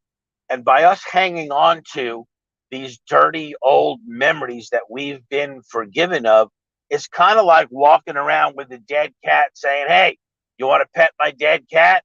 Ain't nobody really want to pet your dead cat. So the reality is we need to put it down, and we need to be able to forgive ourselves and let go of the guilt and shame. Because for me, with a substance abuse background, guilt and shame came up. All I wanted to do was kill that pain. And what happens is you resort back into your behavior of choice, whether it's cutting yourself, not eating, drugs, whatever it happens to be, gambling. That's the immediate fix. And that's all we know. It's trained behavior. I don't like pain. I'm going to get high. So if we can at some point recognize and be able to put the brakes on that, and to know that the guilt and shame, it's not real. The only person who thinks that we're pieces of crap for the most part is ourselves. And we're just torturing ourselves by carrying through it. Because at the end of the day, not a lot of people really thinking about me and you. They're thinking about themselves. We're not that important when it comes to that aspect of life. And I encourage you, put that burden down and begin to walk in freedom. It sounds a lot easier than it is, but you have to make an effort knowing that I'm okay. And what I do in my life is I tell people about it so they know I'm okay. Does that make sense? Absolutely. It makes a lot of sense. Absolutely. Put it down, put it down. And not just put it down, but put it down where? At the foot of the cross, right? Amen. That is absolutely right. That's a burden we were never expected to carry, let alone not for a day, let alone 30 years, man. It's not what we're expected to do. We are supposed to walk in the joy of the Lord is my strength, Mhm. not the guilt of the past. Absolutely, absolutely. And this is just one last question before we begin to Certainly. wrap up. Okay, so we're just really going to touch on peace for a little bit, and Sure. peace is a person because he is the Prince of Peace. And I just want us to touch on that aspect of peace, and just share with us your wisdom with regards to peace. Well, and peace for me has been something because I was in my personal mess for so many years, and I lived in a state of fight or flight, or emergency and terror at all time. It's taken a really long time to even begin to understand what peace looks, smells, and tastes like. We have glimpses of it where we are at peace for a moment or two, but peace has to be a lifestyle. Just like again, like I keep referring back to Laurie, setting your 1 hour phone alarm to say, hey, get to a place of peace. We're not supposed to be in other people's heads. Other people are not supposed to be in our heads. And that peace becomes not having to worry about controlling everybody at Walmart, the people in front of us on the highway. If you go back to some of AA's teaching, we are in our mess for whatever it happens to be because we're trying to control people, places, and things. Once we let go of all that crap, now we look in the mirror. Now it's us and us against ourselves. If I'm not at peace, man, it's my fault. I can't be muttering under my breath that somebody did me wrong. I'm mad at them. And there goes my peace right out the window. But you know what? I'm really good at that because I've done that for so long. And anger also releases a hormone into your blood very similar to adrenaline. And adrenaline is what most people in the life controlling issue business are looking for. I'm mad. Now I'm getting adrenaline's pumping me up. Screw it. Now I'm going to go get high. Now I'm going to go have sex. Now I'm going to go do whatever it is that I did. And peace at all costs is what you need to do. What do? I try to spend more and more time in the morning with God.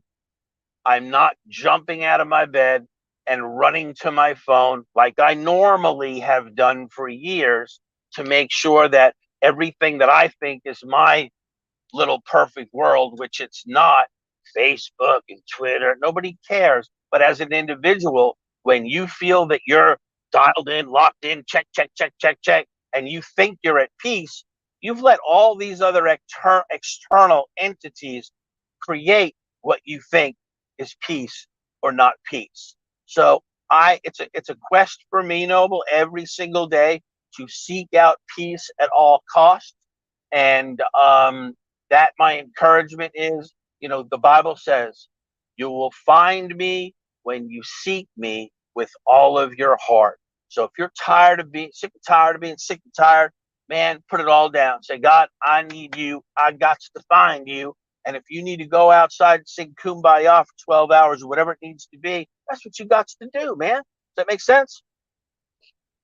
Absolutely. Oh my, wow. This is incredible. Oh my, like it is so mind blowing. I just want to say thank you. Oh, we lost him for a bit. He's coming back on.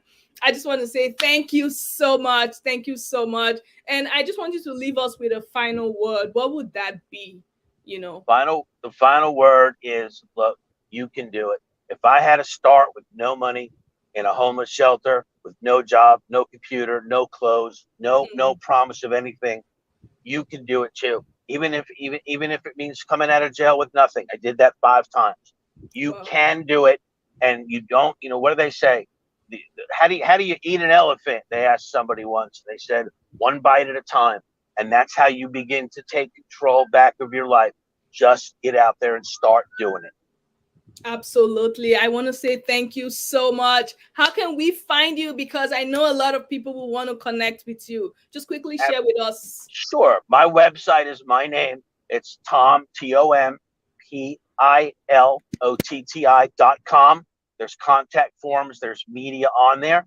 But most importantly, if somebody is in need to talk or a pressing issue, 770-256-9770, phone call or text, and I promise you, your call or text will be returned. Can you repeat that again? 770 256 Okay. 9770. Okay. And that's my personal cell, and it's always with me. Okay. Wow. I just want to say, I'm just putting the chat on. I'm just putting in the chat so that people can just click on the link and just really connect with you. Awesome. I want to say thank you. Honestly, like you are on a trip right now and you still made it happen. You still, I just want to say thank you. Thank you. I told you that I would make sure and make time for this, and say hi to Lisa. She's actually been our driver today. Oh, my lovely bride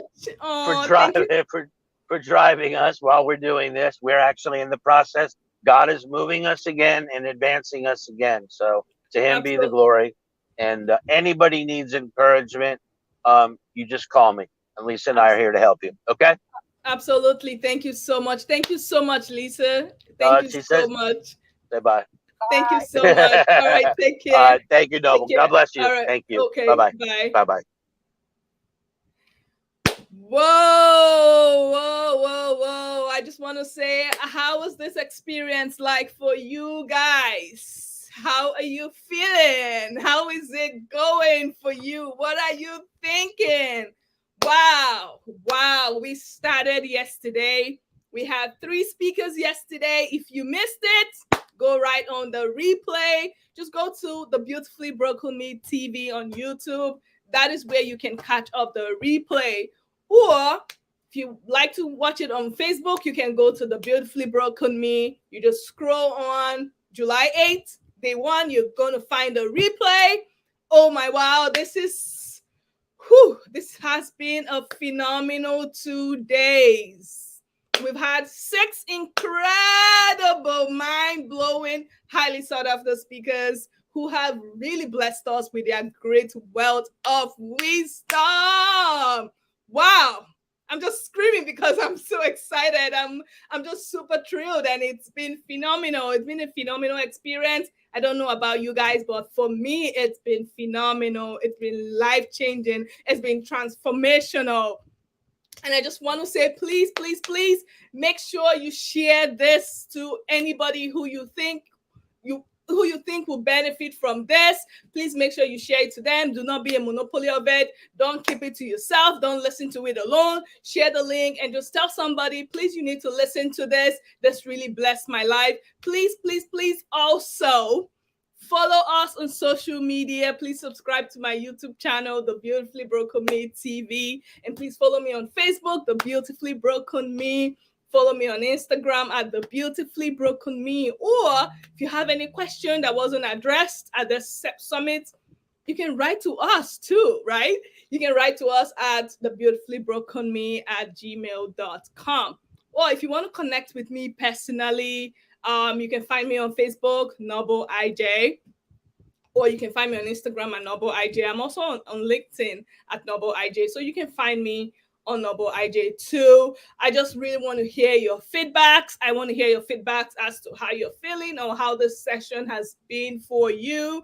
I want to hear your feedback as to what you've learned from these sessions. We've had how many speakers, guys? 6. Wow. And honestly, if you think the first 2 days, yesterday's and today's, if you think this past 2 days has been explosive and transformational, wait until tomorrow, guys. Wait until tomorrow. Tomorrow is actually the grand finale. And the grand finale, we have another 3 incredible speakers. Wow, tomorrow is really, really, really going to bless you. And that is going to be the grand finale. You know, when people say the bottom part of a food is always the sweetest. Well, we'll find out tomorrow. So I just really want you guys to please make sure you share this to somebody. Make sure you stay tuned. And one very important announcement, tomorrow we're starting at 2 p.m. EST, okay? I know we started 4 p.m. the last 2 days. Tomorrow is going to be 2 p.m. EST, all right? So for those of you who are watching from West Africa, that's basically going to be like 7 p.m. WAT. So I want you to know that we're starting tomorrow a little early. We're starting at 2 p.m. EST. I want you to please be there on time. Connect with us. Let's grow together. Let's learn together. We have 3 speakers coming on tomorrow. We're going to be learning from their great wealth of wisdom. Honestly, guys, you don't want to miss tomorrow's. You don't want to miss tomorrow's. I want to see you tomorrow. I want you guys to take good care of yourself. Continue to fill up your love buckets, okay? Continue to put into practice all you've learned in this summit. And please, we will love to hear from you. We want to hear those feedbacks. You know, we want to hear those questions. We want to hear those feedbacks. So please, we want to hear from you. Write to us at thebeautifullyBrokenMe@gmail.com. I am actually going to put it on. I'm just going to write it on. Write to us at thebeautifullyBrokenMe@gmail.com. Even if you don't have anything to write, just tell us, oh, you did a fantastic job, your team is doing well. Just give us some, feedback. We love feedbacks a lot. thebeautifullyBrokenMe@gmail.com. And you can also find us. Our website is, thebeautifullyBrokenMe.com. So feel free to write to us. I'm just going to put it on there. Just want to make sure it's correct. Good. So I just sent it. Please write to us. We want to hear from you. We want to hear some feedback. And I want you all to take good care of yourself. And please remember, tomorrow we're starting at 2 p.m. EST. Continue to fill up your love bucket. And I want you to know that you are loved. You are incredible. You're phenomenal. You're beautiful. And there's nothing short of that. You are incredibly beautiful. And to all the speakers who have really shared their wisdom, from the incredible Coach Eden to the incredible Andrea Mason to the incredible, honestly, these speakers are incredible, to the incredible Dr. Masha Martin, to the incredible Gavin, Laura Heppers, and Tom Pilotti. I want to say thank you so much. Thank you so much for sharing your wisdom. Thank you so much for honoring my invitation. Thank you so much for coming on. I am so, so, so grateful. And I want to say God bless you guys. God bless you so much. And honestly, guys, I want you to take good care of yourselves tonight, okay? I want you to go over your notes, and I want you to really kind of like process all that you've learned. And if there's anybody that if you think this will bless somebody, please share it to them also. I want you guys to take good care of yourself. I will see you guys same time, not same time, 2 p.m. Okay, 2 p.m. EST. Do not forget. Kisses. Love you guys. Bye for now. Let's dance out with this music.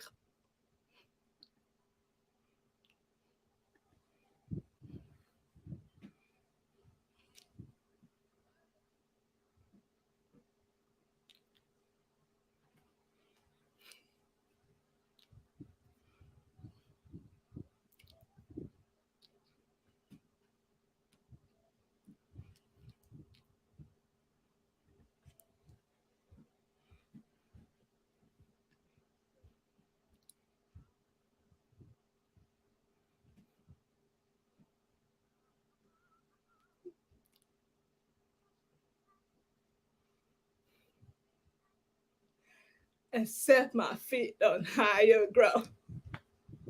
Brown you. Ooh.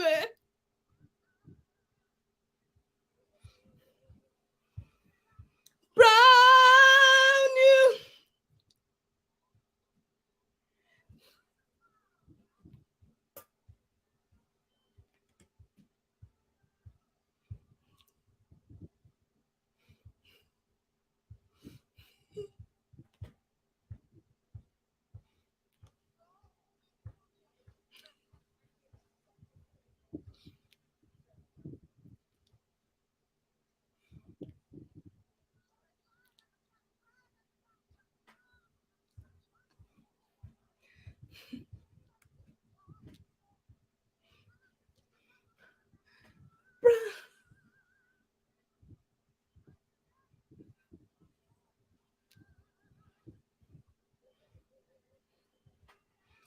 Brown you.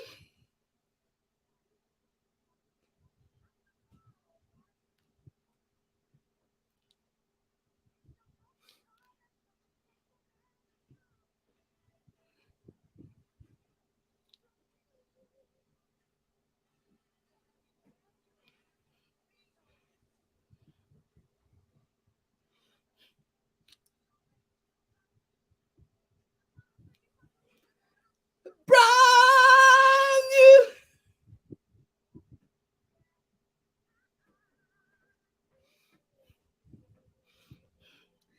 Brown you.